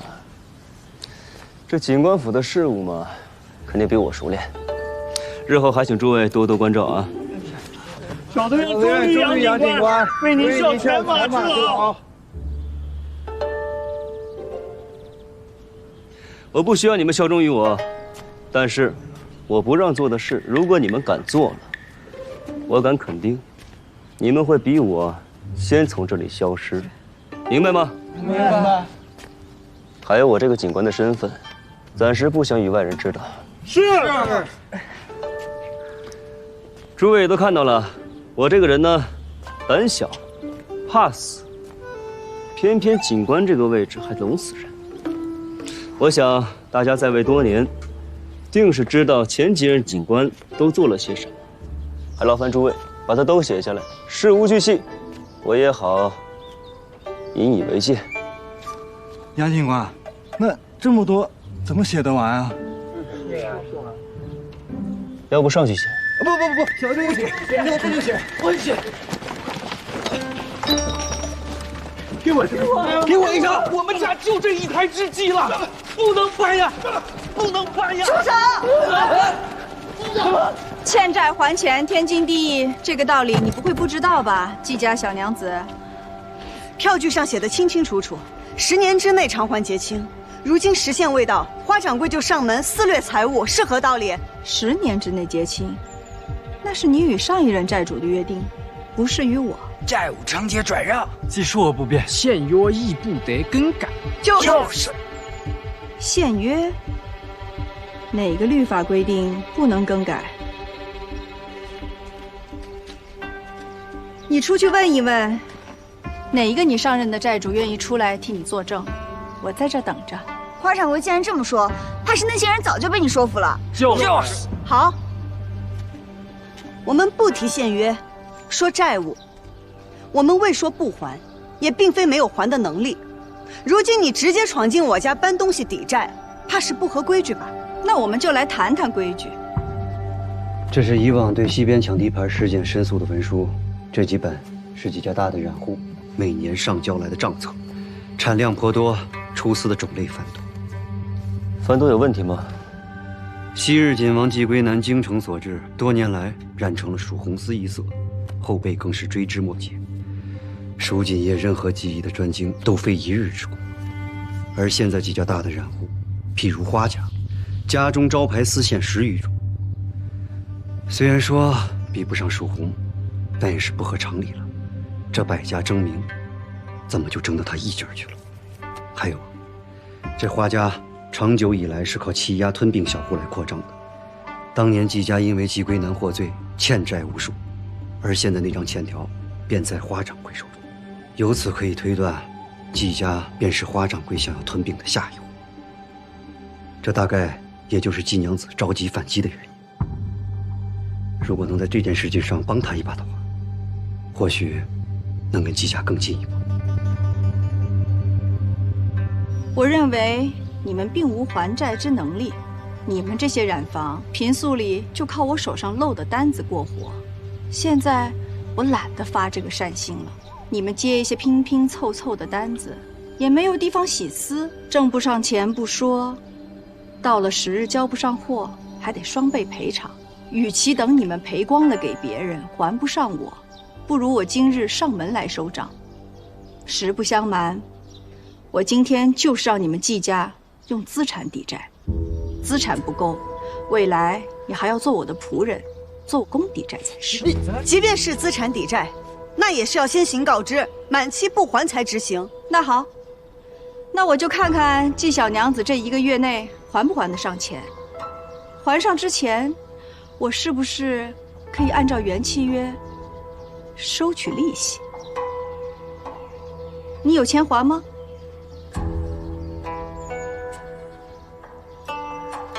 那就搬吧。都不许搬！我看谁搬得高！给我放下！你先上吧。怎么了？你们在这儿仗着人多，跟我玩撒泼的把戏？我可不是你原来那些旧债主，随随便便就打发了。即便是抵债，那用什么抵也是我说了算。桂叔，把染房的生丝、染料全搬出来，给花掌柜抵债。娘子，都给了他们，咱们还怎么染丝？到时候交不了丝。那是我阿兄的知己，不能给。没什么不能给的。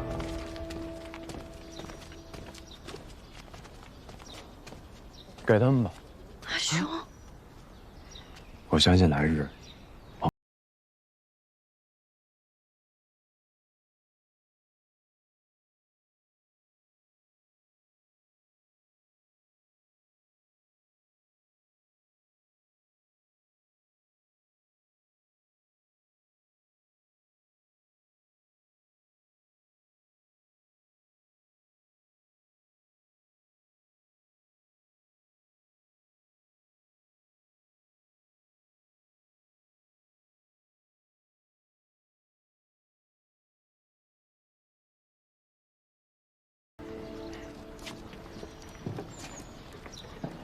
阿娘，哎，我早上送阿娘去姨母家了，她会在搬去待一段时日。你说的无事便是无事，若是有事便送阿娘出去走走。你要对付花掌柜，怎么可能无事？我早料到他可能会提前上门要债，但是我没想到他竟然趁人之危，让我们与他为奴。家里还有些东西，便真是要抵债，也够了，不至于为奴。我们要是再把东西给他们，我们就又一无所有了。不可以，绝对不可以。平儿，跟我来。咱们是来做什么的？重复一遍。重现蜀红丝，探查命案真相，整顿一州锦业。所以，散花楼的太白鸭该收了。啊？飞将，走后门。啊？亥时2更，关门关窗，防偷防盗。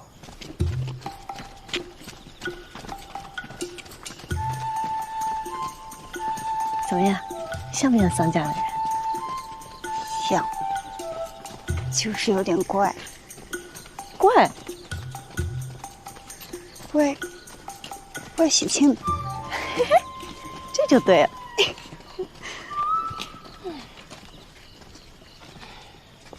你就没有想过找赵郎去帮忙？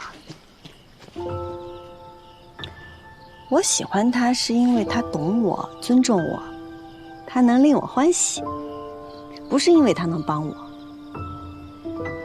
我阿爷在世时，所有人都对我笑脸相迎，但是我家里出事以后，却鲜少有人伸出援手。我便知道，人可以寻求和接受别人的帮助，但是不能只靠别人的帮助。只有自己才永远不会辜负自己。我们平儿当然不一样啦，她一定会找到一个可靠的如意郎君。可以信赖和依靠一个人，多幸福啊！只是我可能做不到，我只信我自己这双手。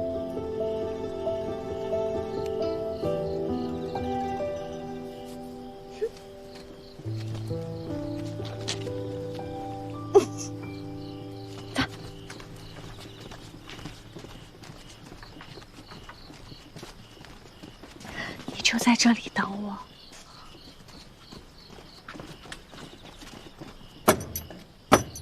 什么事儿啊？丧长室有东西落在府衙了，特遣小人来取。落下什么东西了？我们帮长史送回去便是。丧长室派我深夜前来，那东西自是不足为外人道。二位若是做不了主，不如禀报新警官，定夺一二。警官不在，不在那便更好了呀，就该二位赚丧长史这个人情。回去我就给丧长史说，这是二位的通融。不要命了！劳烦您回去转告乡长室，并不是我们不通融，实在是新警官有令，谁都不能进来。您明儿再来吧。别呀，乡长室要的着急，二位通融通融。二位，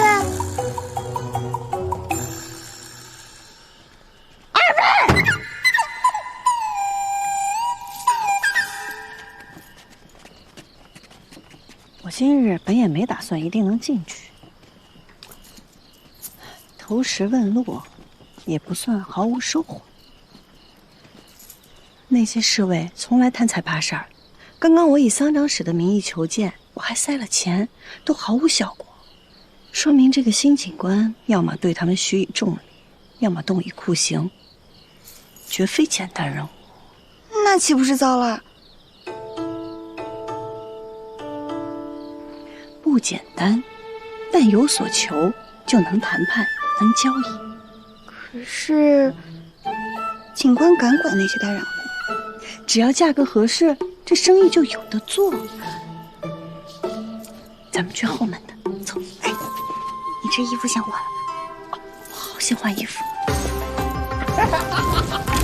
这回也就不信熏不出来的，这回也就不信他熏不出来。30次郎，哎，这女人，季莹莹，你吓爷一跳。你也来了？你们在干什么？正如你所料，其他染户都不肯借地方给我们洗尸。我去你家找你，你又不在。出来的时候正好碰到他，他说他有办法派我们见警官。爷可是翻墙出来帮你们的，怎么样？够意思吧？这就是你的法子。他不出来，爷就给他熏出来。怎么样？聪明吧？我告诉你，这个警官不简单，你别迁就完都走。他再不简单能怎么着啊？还能打爷不成？他要是跟你阿爷告状呢？他跟我阿爷告状，告状，那可这法子真不行啊！真不行！灭火呀，灭火！别火！灭火！灭火！灭火！灭火！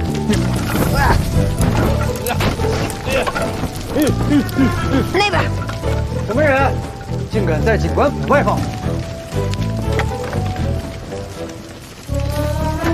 我们没有放火，我们是救火。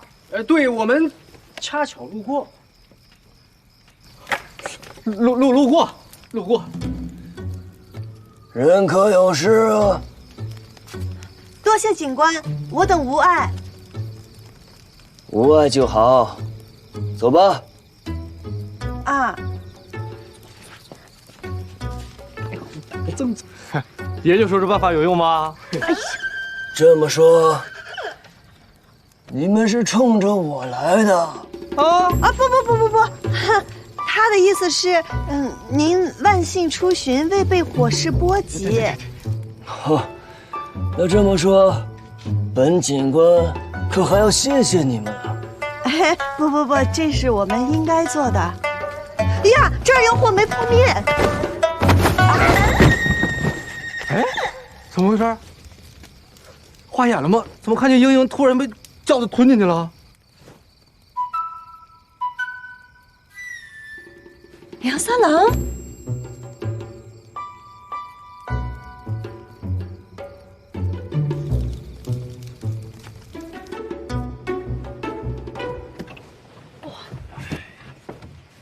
你就是那个新警官？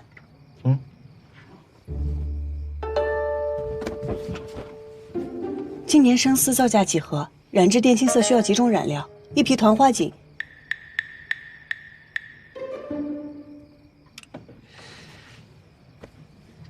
怎么不问了？警官不一定都懂锦，对吧？反正死的都很快。杨警官龙章凤姿，定会长命百岁。继续。啊？你不是来拍本警官的马屁的吗？杨警官，您说笑了，英英是真心的。毕竟您玉树临风，潇洒倜傥，明察秋毫，好不手软，软硬不吃，吃喝乐乐皆是非。季娘子言不由衷啊！你这一把火都烧到我警官府上来了，不会就是为了这么几句凤城话的吧？民女心中所求，杨警官心知肚明。与我有什么好处？您是警官，但不露面，那说明定有自己的私了。可是英英的嘴向来不严，万一说漏了嘴，还请您见谅。你这是在威胁我？告辞。哎，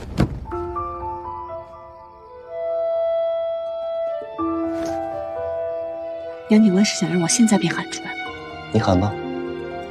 我若遇到什么不顺心意的事，那浣花溪的事我可就管不了了。你。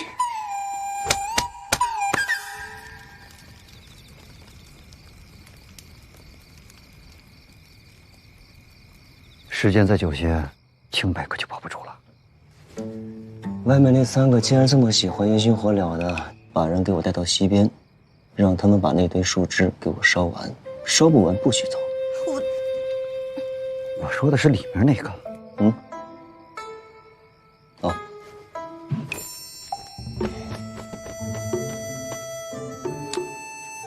今日没喝成汤，本官要亲手做汤。季娘子既然这么喜欢玩火，那咱们就把她带到后厨，让她替我烧水、添柴、熬汤。劈死你！劈死你个高官！劈死你个高官！骂谁呢？我骂狗官呢，我又没骂你。你是狗官啊？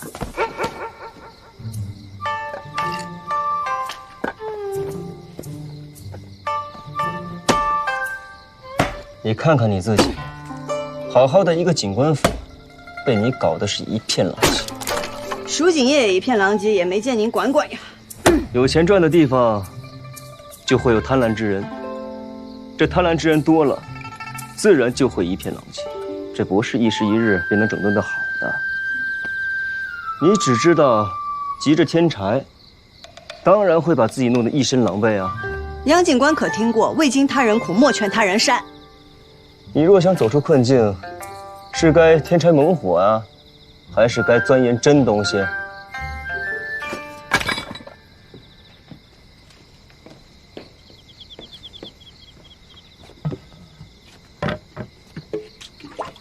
蜀红一出千红窟啊！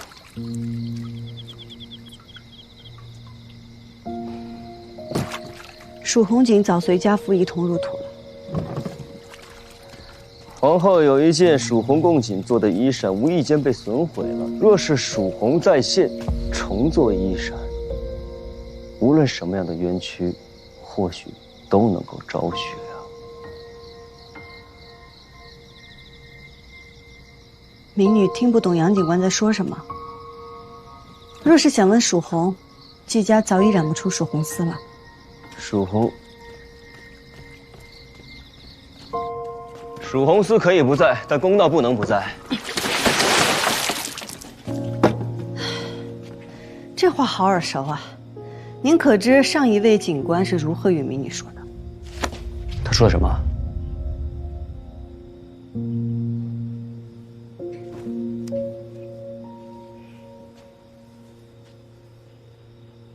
抱歉啊。他说什么了？他说：“民女只管过民女的太平日子，公道自有当官的去管。”那你也要有心啊！光靠他一个人，他能做什么？那便要杨警官前仆后继了。不如杨警官替我想想如何解决民女眼下的危机吧。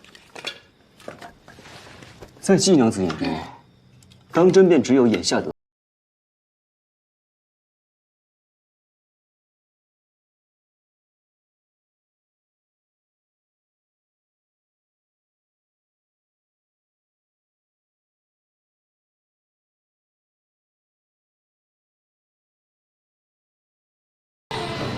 季娘子慢走。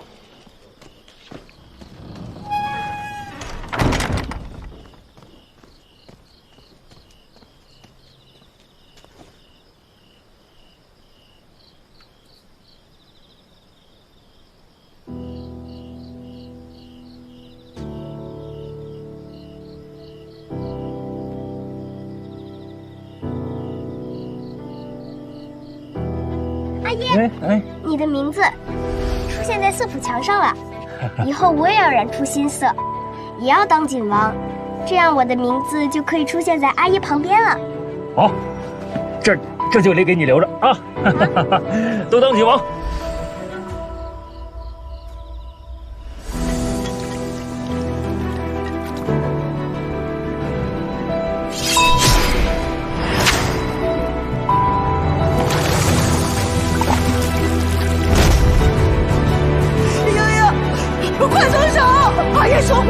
回首，人在井之上，井没了可以再吃，人没了就什么都没有了。我让你放开！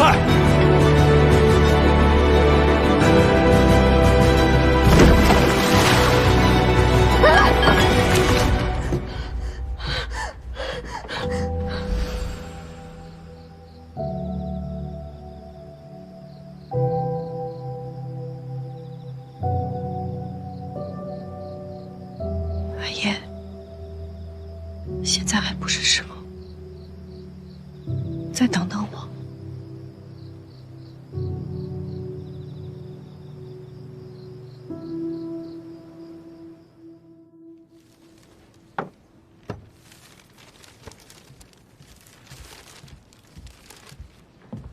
杨警官，季娘子她又来了。本官暂时不想见她，让她回去吧。她说您要是不见的话，她就不走了。而且警官府门口还围了很多百姓，她又在那儿哭哭啼啼的。此事若是让不知原委的人传了出去，怕是会对您不利。你说，她哭了？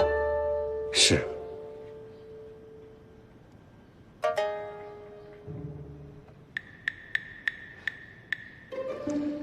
让他进来吧。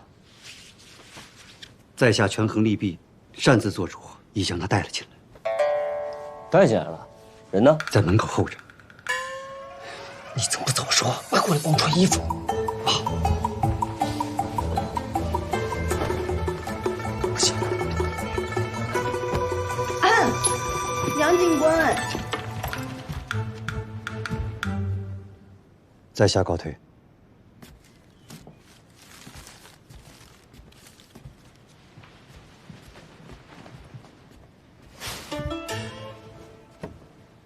民女见过杨警官。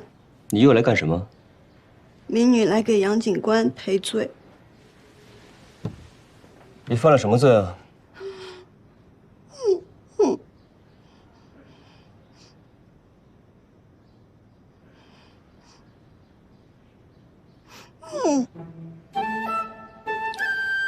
你以为你哭了，本官就会心软吗？本官不吃这套。浣花溪是三道堰的换丝之地，之前各家换丝都各安其分，互不打扰。如今却被大户强占，连夜间也不让我们换丝。民女实在是走投无路，请杨警官做主。桑长史都管不了的事儿，我区区一个警官，我管得了吗？杨警官年少有为，自是果敢无畏。哦，你的意思是说，桑长史年纪老迈，欺软怕硬？这是您自己说的。英英眼中只有您的英勇，瞧不见别人。这句话真是好听。一会儿不见，季娘子这说话大有长进啊。不过，这天气怎么这么热呀？要是有人能给我打个扇就好了。我来。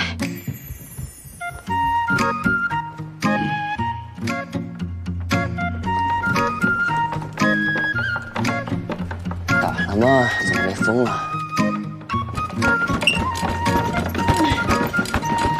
头有点凉，脚又凉了，怎么不打了？杨锦兰，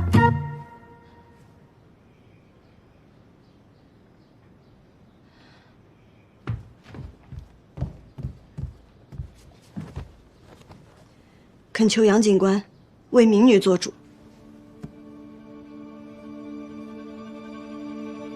你求我？你求我，我便会帮你吗？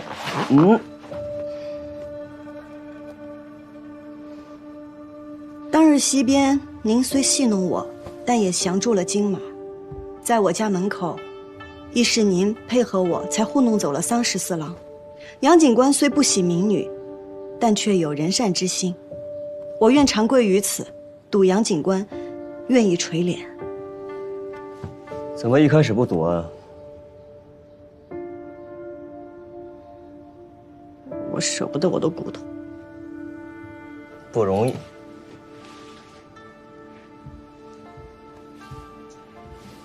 总算是说了句实话。不过，你看错人了，本官没有心，只有唯利是图。您可知上一位警官是如何与民女说的？他说了什么？是，所以除了诚意，我还有交易。上任沈警官告诉民女，若下一任警官是个好官，那便把他留下的那句话告知对方。季娘子，什么东西都可以拿来做买卖吗？本来想谈交情，您不是不肯吗？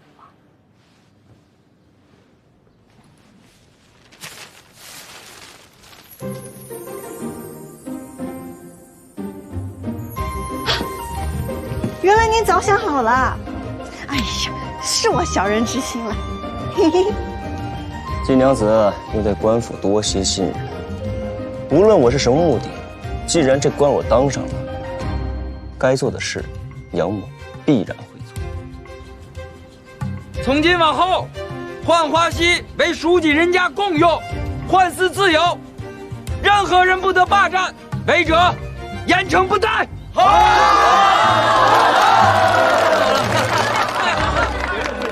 杨警官为民做主，益州百姓定会记住您的好。只是您有所不知，这益州警户盘龙卧虎，哪一家不是树大根深？您初来乍到，怕是少不了遇上刺头出来阻碍法令推行。民女担心您的威严有损。哎呦，你怎么提之前不说？民女也是刚刚才想到的。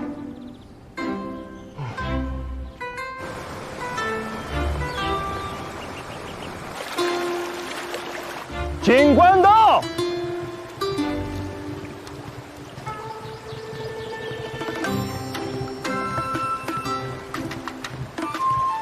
原来他就是警官，那不容易。鄙人杨静兰，是这益州城新到任的警官。怎么，不信？哎呀，没想到杨三郎便是新晋的警官。花郎君这是在春游吗？杨警官说笑了。来人呐，再给杨警官置办一套案席。不必了，本官分明记得我下的告示是说，这浣花溪畔除了喜司的染户之外，其余人等不得停留。怎么？是本官记错了，还是你花郎君的脸面格外大，不把本官的话放在心上？杨警官，瞧您说的，就算给我100个胆子，我也不敢跟官府作对。来，您看着，哎呀，我不是正在洗丝吗？虽然这丝是少了一点，但不算坏了您的规矩。洗丝而已。可依我看，你这么大的阵仗，便是在候着本官呢吧？杨警官在外多年，想必对益州的风物不甚熟悉。不过，请您放心，我们花家在当地那是出了名的良善，定可以帮您尽快的了解民情。他狂任他狂，我是小绵羊；他刚任他刚，我是木头桩啊。花郎君有所不知，杨某人从小性子急躁，家师为了让我修身养性，便嘱托了这么几句话，说让我忍不住的时候，便要咏诵几遍。杨警官的恩师那是得道高人啊，说的话一定有道理。我也这么觉得。可是，你可知道这最后一句是什么吗？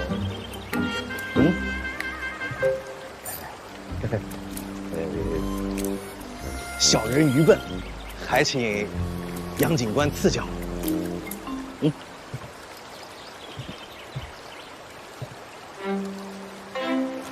他若再张狂呀，送他戒严呀！啊！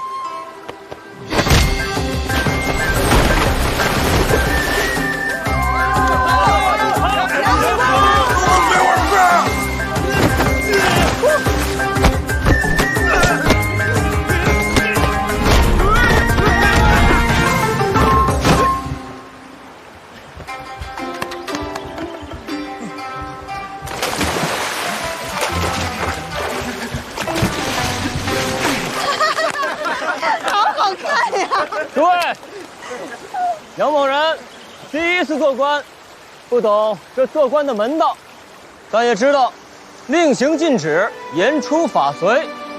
从今往后，我说一，任何人不得说二。若再有人阳奉阴违，且看是他的舌头利，还是本官的拳头硬。都听清楚了吗？我们都是杨警官呢。杨警官，我也记住了。能不能让我先上来冷啊？花郎君既然这么喜欢这里，我就顺了你的意，你就在这水里给我待到晚上，少一个时辰都不行。就是脏了欢花溪的水。金娘子，我答应你的事我做了，我要的东西呢？沈警官说的话都在这上头，杨警官您慢慢看，民女告退了。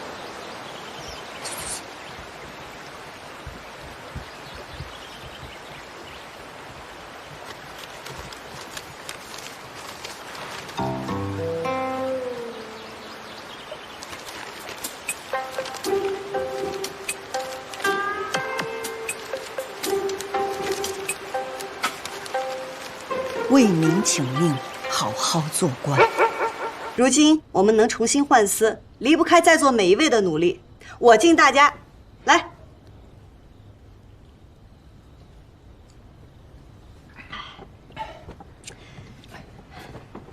但这只是第一步。虽然我们现在有了换丝的地方，但是花掌柜的订单我们肯定是没有了，而且其他染户碍于花掌柜，肯定也不会再多给我们生意做的。如今之计只能自救，所以我打算以我们染丝会的名义，带着大家去参加斗芳菲。只要在斗芳菲扬名，我们便可以直接与景户交易，到时候订单自然就不愁了。大家觉得如何？其实这次合作，大家确实是受益良多，但也险些濒临绝境啊。我们家以后怕是支撑不住。另外，花掌柜他答应我们了，要是我们退出染丝会，他可以既往不咎。对不住啊，实在是没有办法，我们赌不起，也不敢赌。你们忘了他们是怎么欺负我们的了吗？现在有机会了，你们却想回头是吗？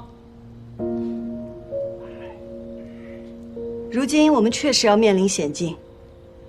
各位，人各有志，我不强迫。若是他日你们回心转意，还想再回来，我姬英英随时欢迎。抱歉。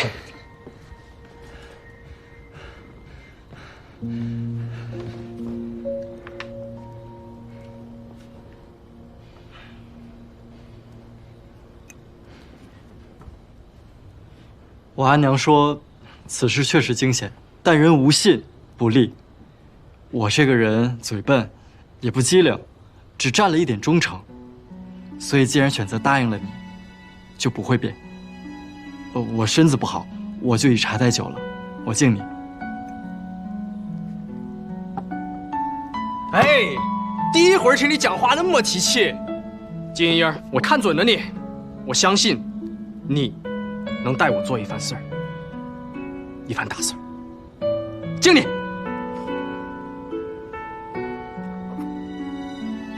英英，我做不了我家的主，但我能以我自己的名义加入你们吗？虽然我可能帮不上什么忙，只要大家需要，我一定会努力的。好，那我们就一起赚钱，共度难关。好，好，干！来，再敬大家。喝。上路。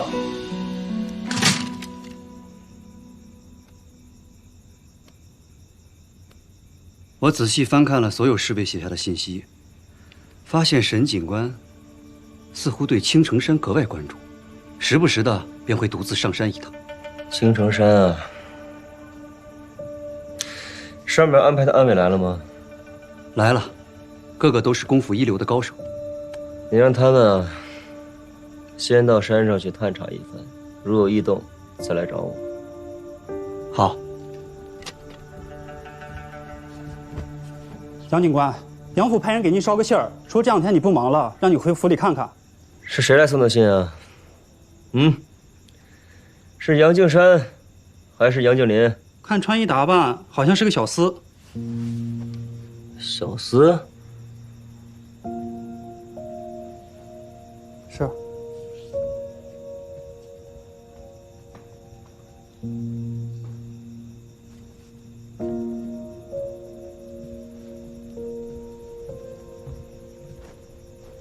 过几天就是雷祖祭了，锦王需要和警官一同上香祈福，你是逃不过的。依在下之见，倒不如回去联络一番。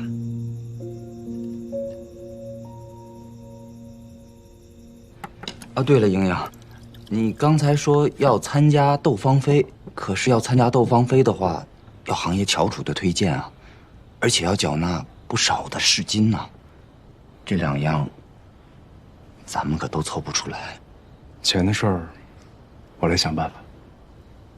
阿兄，不是说好了吗？活的你管，死的归我。这钱的事儿，总不能算活的吧？好，那我去找推荐人。那我们应该干什么呢？劳烦各位染出自家拿手的好丝，这便是我们去斗芳菲的底气。好。今天啊，我们不醉不归。好，继续干！来。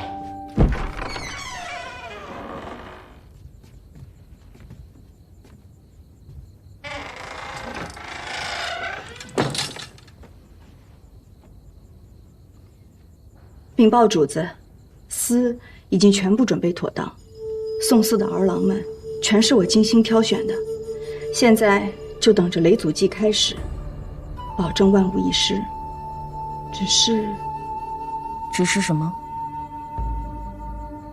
只是近日里季家那小娘子格外的嚣张，她不仅找来国舅爷撑腰，还和新上任的警官勾勾搭搭。她从前未与人勾搭时，你拿住她了吗？我不要借口，我要的是蜀红丝。实在是这季莺莺诡计多端，主意多变，不好拿捏。万一她真的在1个月内还清了所有的债务，到时候想抓她的把柄，便没有这么容易。所以，民女还请主子指点一二。她多变，但身边总有不变的，以不变应万变便是。不变。民女明白了，多谢主子赐教。你有2只手，那就一只放在蜀红丝，一只放在雷祖祭。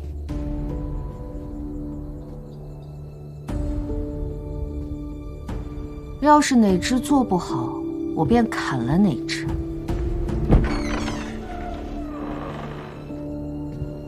民女明白。哎呀，季大将军愿意到我们这小作坊来吃景，真是令我们这儿蓬荜生辉呀！长官您谬赞了，哎，还要多谢您的慷慨。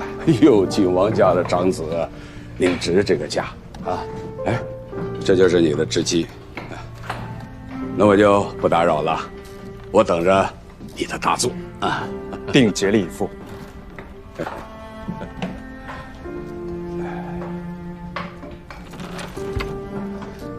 季大郎君不是向来觉得咱们小作坊织锦粗糙，怎么近日肯屈尊降贵了？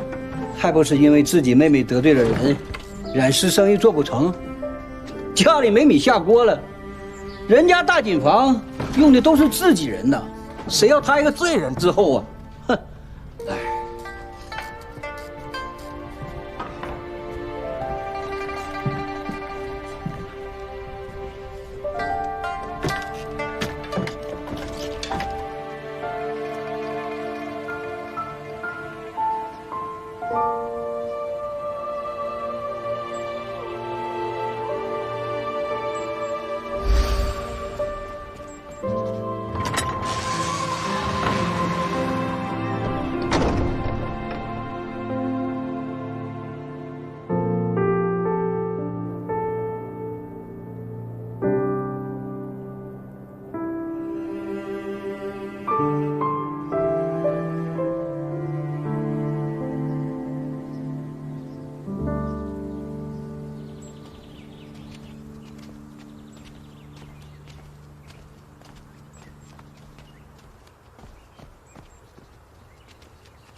金小娘子，金小娘子，你这边请。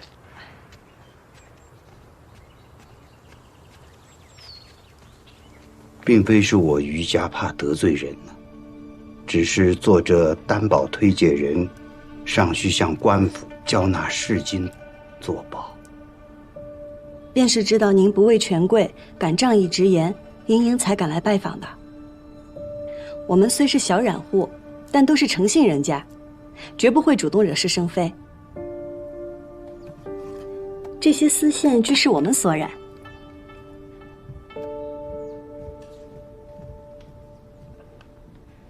您看看，可能卖得出去？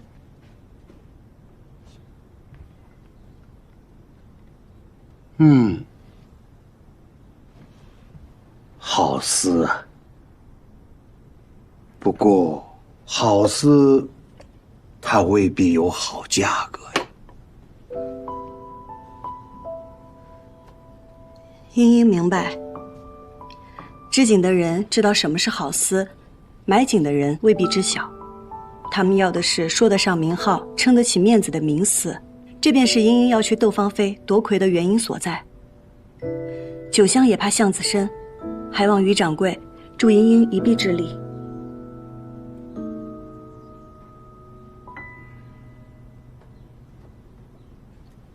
如今我于家还欠着债，我现在身边就剩下这么一个孙女儿，于家的百年家业早就后继无人了。我是有心支撑，可是毕竟孤掌难鸣。我说这些绝不是什么借口。我信您，您本可直接拒绝，却以英英坦诚实情，是对英英的诚挚。多谢。叨扰了，我去别处再问问。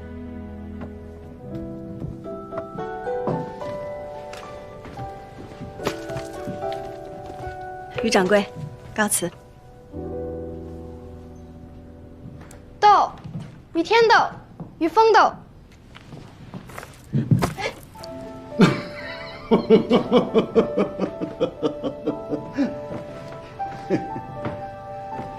希儿啊，他生性懵懂，不通俗理。不过呢，他能感知人的内心和性情，他瞧出了你心里的斗志，所以他把斗彩球送给你了。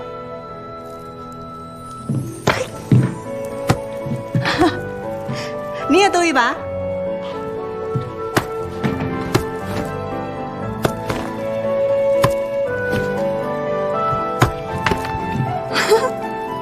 谁说于家无人？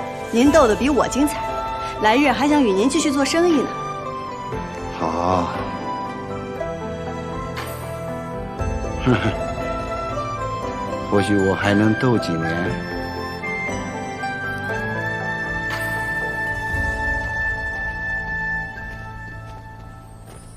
金娘子慢走。有了。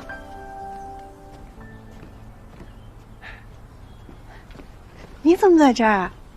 听说染丝会的季娘子需要找推介人，我过来瞧瞧。哎呀，城中大染户和花掌柜都抱团排挤我们染丝会，景户又看不上我们小染坊。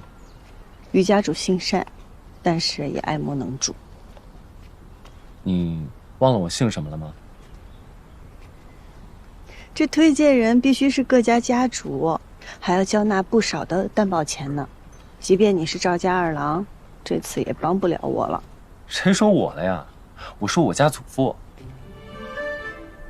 他不是一直不喜欢我与你来往，这次怎么愿意帮我？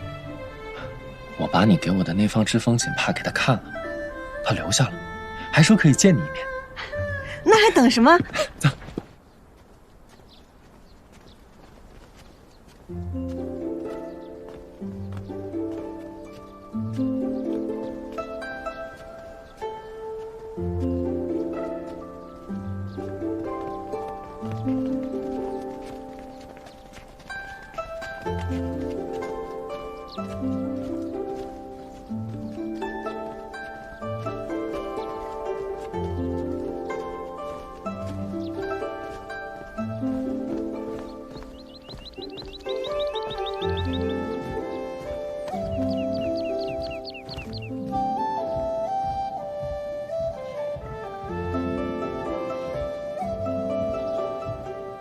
祖父，阿娘，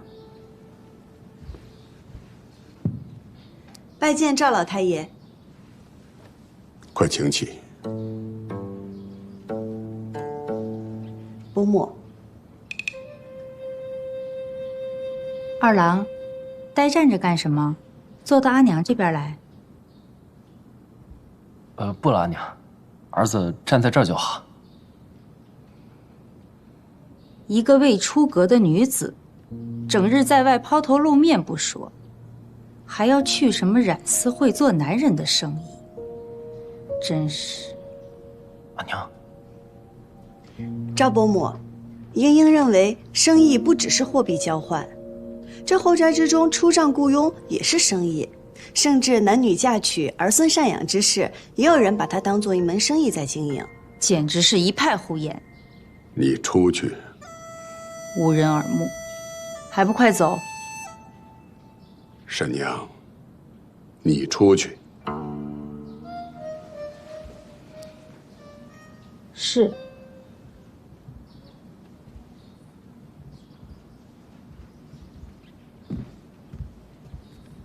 听二郎说，这绣帕是你配的色。锦色易织，但风流难织。而混色和并织可以让色彩产生明暗深浅的过渡，风便由此而来。混色和并织不难，难的是有一双观色入微的慧眼和精准取色造色的天赋。这一点，谢了你阿爷。绣乃真字，锦为梭织，这两者相差甚远。要将这图样转换到织机上，可不是件易事。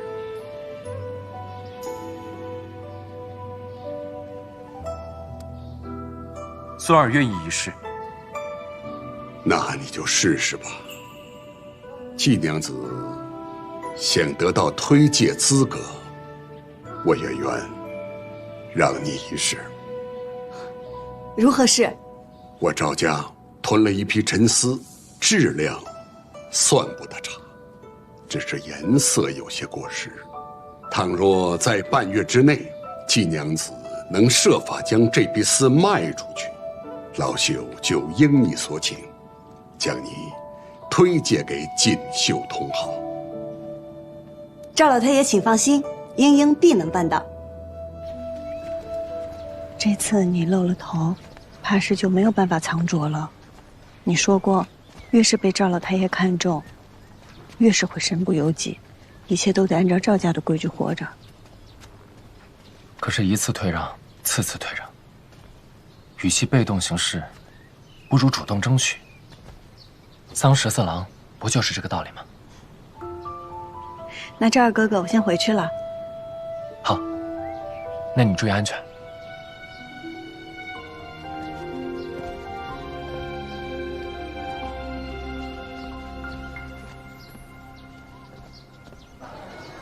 我看那赵家老太爷根本不是真心想帮你，他无非是想利用你，诓骗他的宝贝孙儿回去帮他织锦罢了。什么卖丝啊，他分明就是刁难。到时候卖不出，便是你无能，与他无关。他自是有他的私心，但他话既说了，我若能办到，他也无以反悔。我现在就是差个好主意。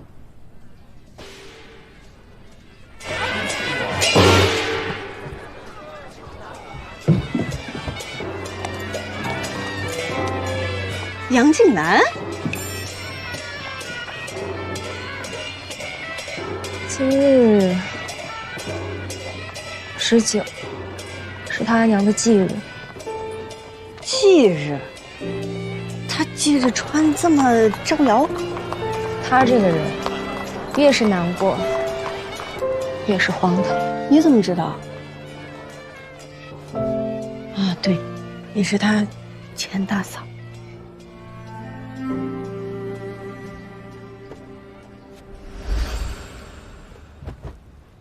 这犯什么错了？打架，谁赢了？我输过吗？你怎么进来的？跟长辈吵架，谁赢了？你说呢？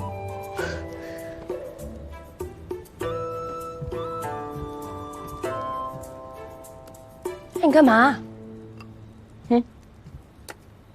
这是贡品。贡品怎么了？供给死人是有用吗？反正我阿娘又不供在这儿。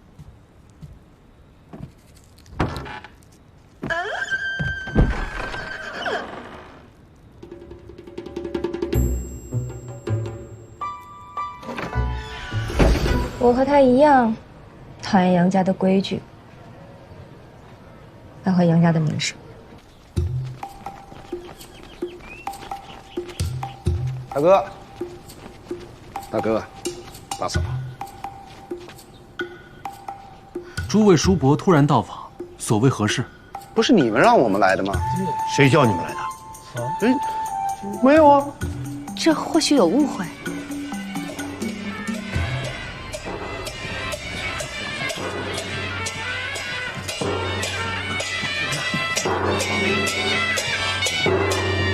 这个爱打没够的东西！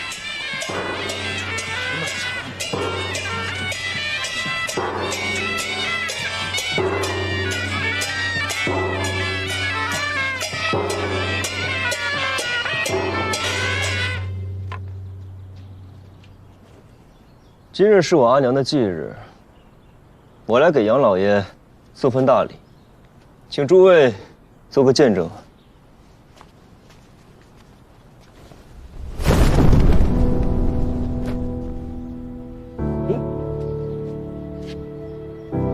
杨老爷若再要骂我，便要先看看这头2个字，他做不做得到。杨老爷是要打我吗？今时不同往日了，你若敢动手，便算作是袭击朝廷命官。三郎，你竟然如此罔顾礼法，戏弄宗亲，嘲讽你阿爷，你还有没有点为子为直的规矩？五爷，你最懂规矩了，你来说说，这公比私大呀，还是私比公大呀？皇命和家规，到底哪个大？这自然是皇命大。那这杨家的家规是？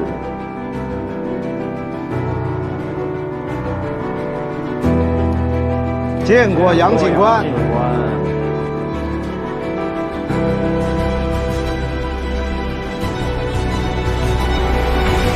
他为什么讨厌杨家呀？想知道啊？以后我免不了与警官纠葛，知己知彼才好。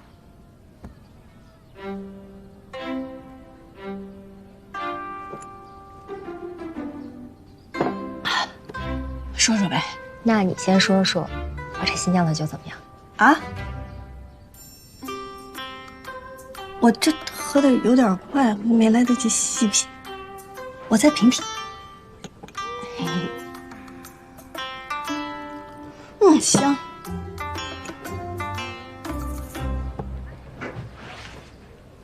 他阿娘是他阿爷最爱的女人，但是出身寒微，加上杨家当年生意惨淡，他阿爷便被宗亲逼着娶了大户人家的女子做夫人。他阿娘苦等5年，才被杨家抬着进门，做了妾。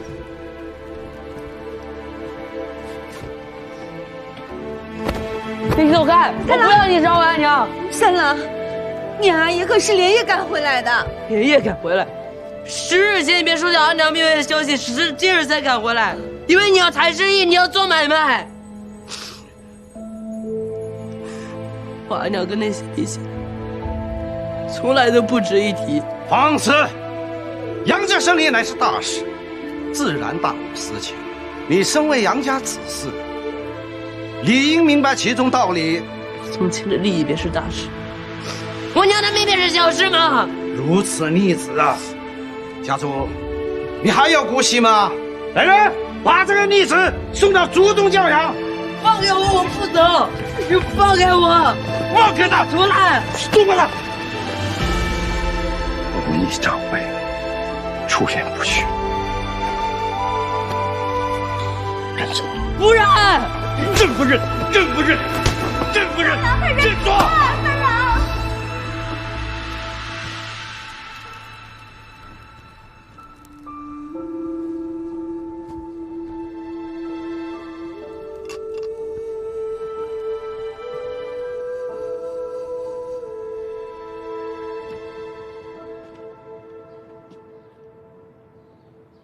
你阿娘要是知道你回来，一定很高兴。他当年如果能见到你，也一定会很高兴。你阿娘走后，我对你的管教确实是严厉了一些。这么多年都过去了，你还记恨？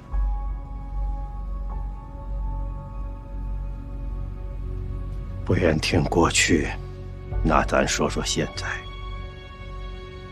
警官是个不同寻常的职位，你要小心。不劳你费心，我不会牵连到杨家，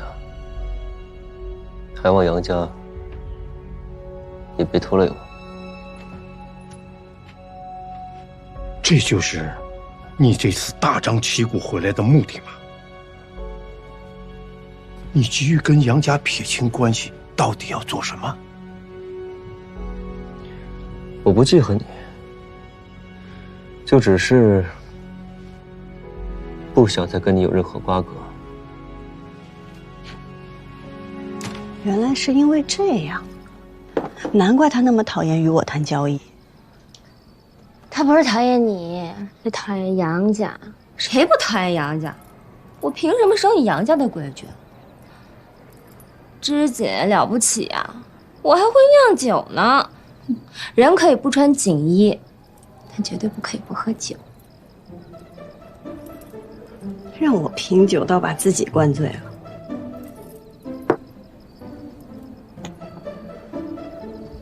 就不该跟你聊杨家的。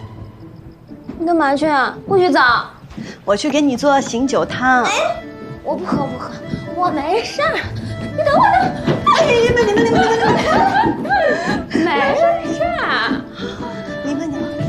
你别喝啦。莹莹，阿兄，季家大郎你来了。陆掌柜，阿兄你怎么来了？阿兄来接你回家。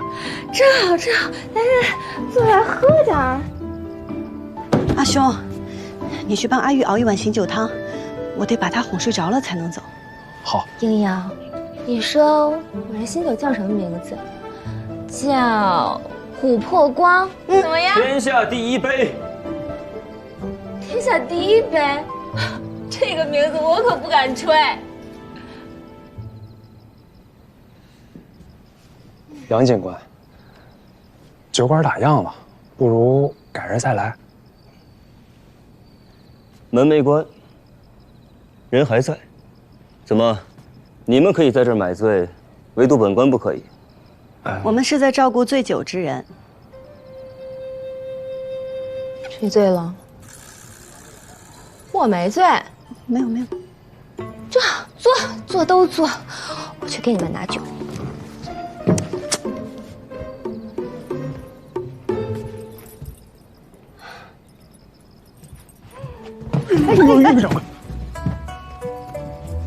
岳掌柜，季家大郎，你喝多了。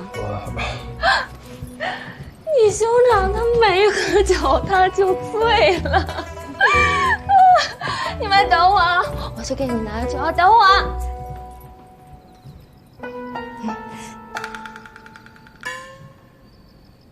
本官今夜心情不好，不如这样，咱们就当不认识，不计前尘，萍水相逢。坐下陪我喝上一杯，可好？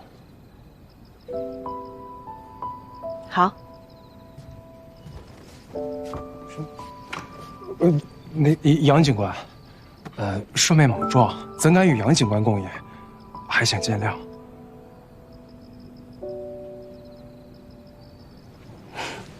抱歉啊，我在外面惯了，忘记了这城里的规矩了。那这样吧，我拿些酒就走。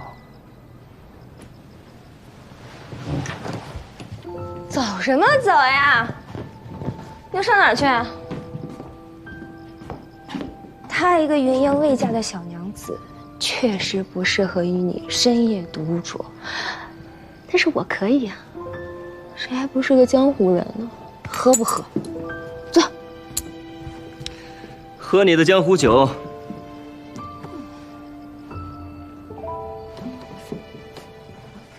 来啊！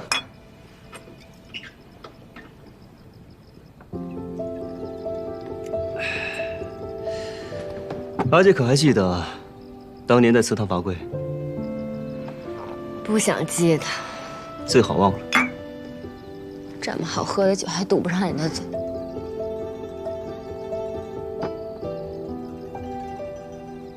阿兄，我羡慕他们。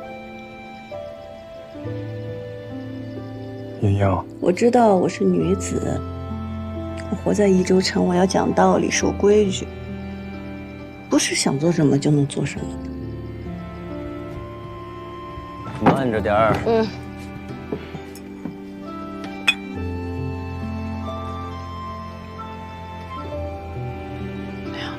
但这么喝下去也不行。看能不能喝了？真开心。来，2壶酒，2壶汤，不许闻，不许碰，拿到哪壶是哪壶，全凭运气。你们敢不敢赌？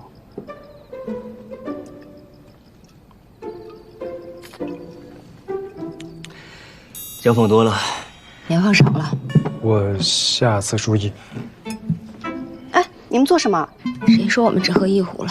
人心的贪婪是无限的。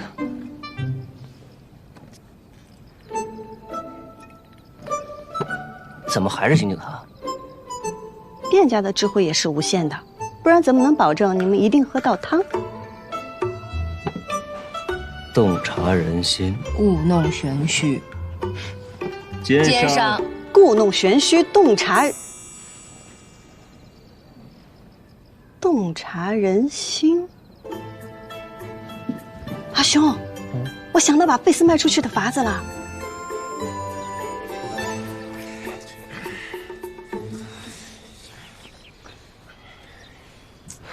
三哥，我不行了。赵家的那个费斯也太废了，而且还冷个多。三哥，你帮我看一下我这个眼皮是不是已经搭住了？你看看。我帮你看一下啊。你赶紧清醒一下吧，本来也没有多少了，把这些弄完了的话，我们就剩一点了嘛。我真的不需要人打伞，别在这挡我光好不好？我说这边就完了。张十四，你别碰我的丝，离他远点儿。剪。爷，这个修好了。哇，不愧是平儿，修得又快又好。不愧是季郎君呐，疏密得意，平整光滑，好景啊！这个月月钱，我多余你10钱。谢过王掌柜。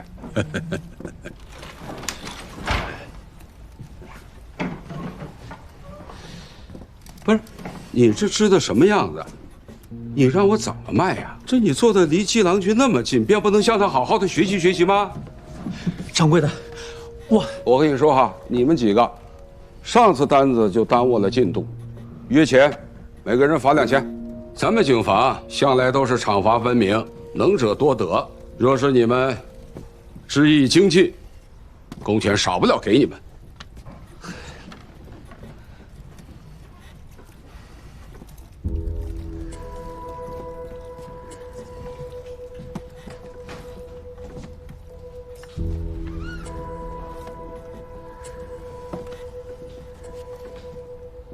季郎君果然织得好啊！我们是应该好好向季郎君学学。对，待我织完这些，便交诸位。正义显摆！你没来之前，掌柜的也没嫌我织的糙。赶紧的啊！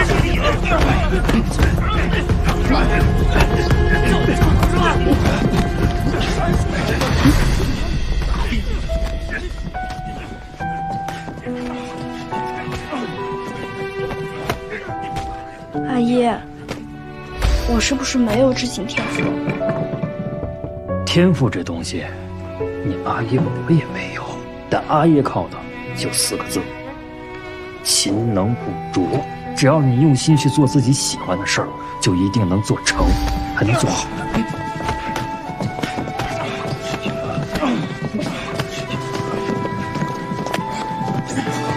7转，都干什么呢？啊，都干什么呢？都干什么呢？都干什么呢？啊，再寻衅滋事，便不要到我王家来做工了。去，回去都干活去。真是的，反了你们了。哎呦！哎，季郎君，来！哎呦，季郎君，你没事吧？喂，王掌柜，这台织机可否卖给我？他说阿爷当年用过的，我都想留份念想。这机子虽然是坏了，但是也不便宜呀。我定会凑足银钱，恳请王掌柜成全。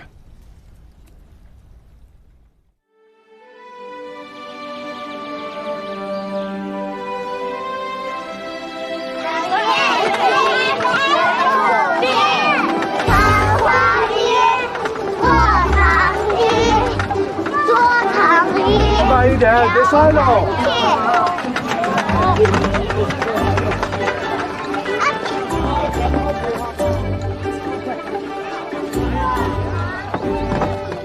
警官怎么还没来？马上就到祭祀的时辰了，过了时辰可是大忌。他要么有晚来的用意，要么有晚来的借口。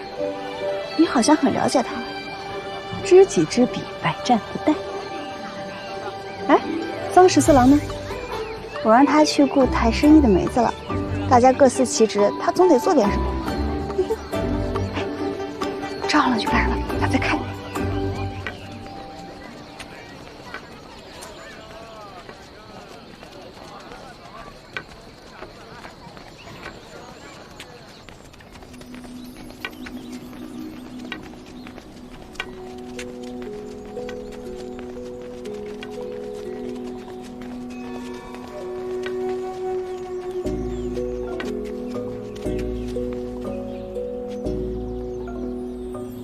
杨夫人好福气，大郎蝉联锦王，三郎当了警官，一门双杰，羡煞旁人。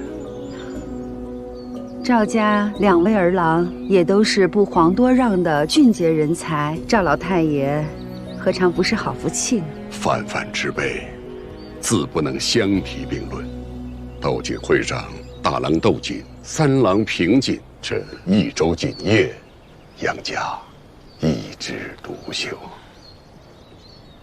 这大郎的锦王，靠的是蜀锦人家的认可；三郎的锦官，那是朝廷的任命。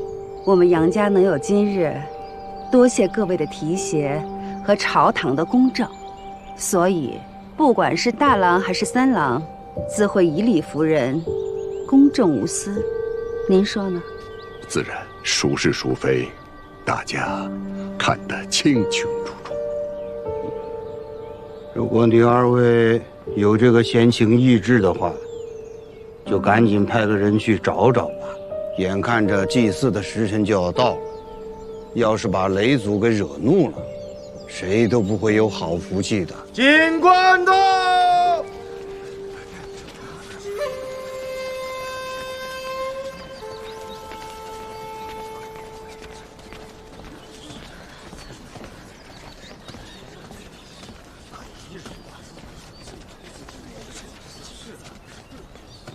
上头香这番大事为何要迟来？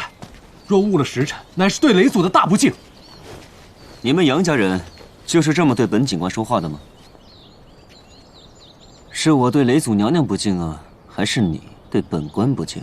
吉时到，恭送指使者捧盆捧金，警官警王换手尽心。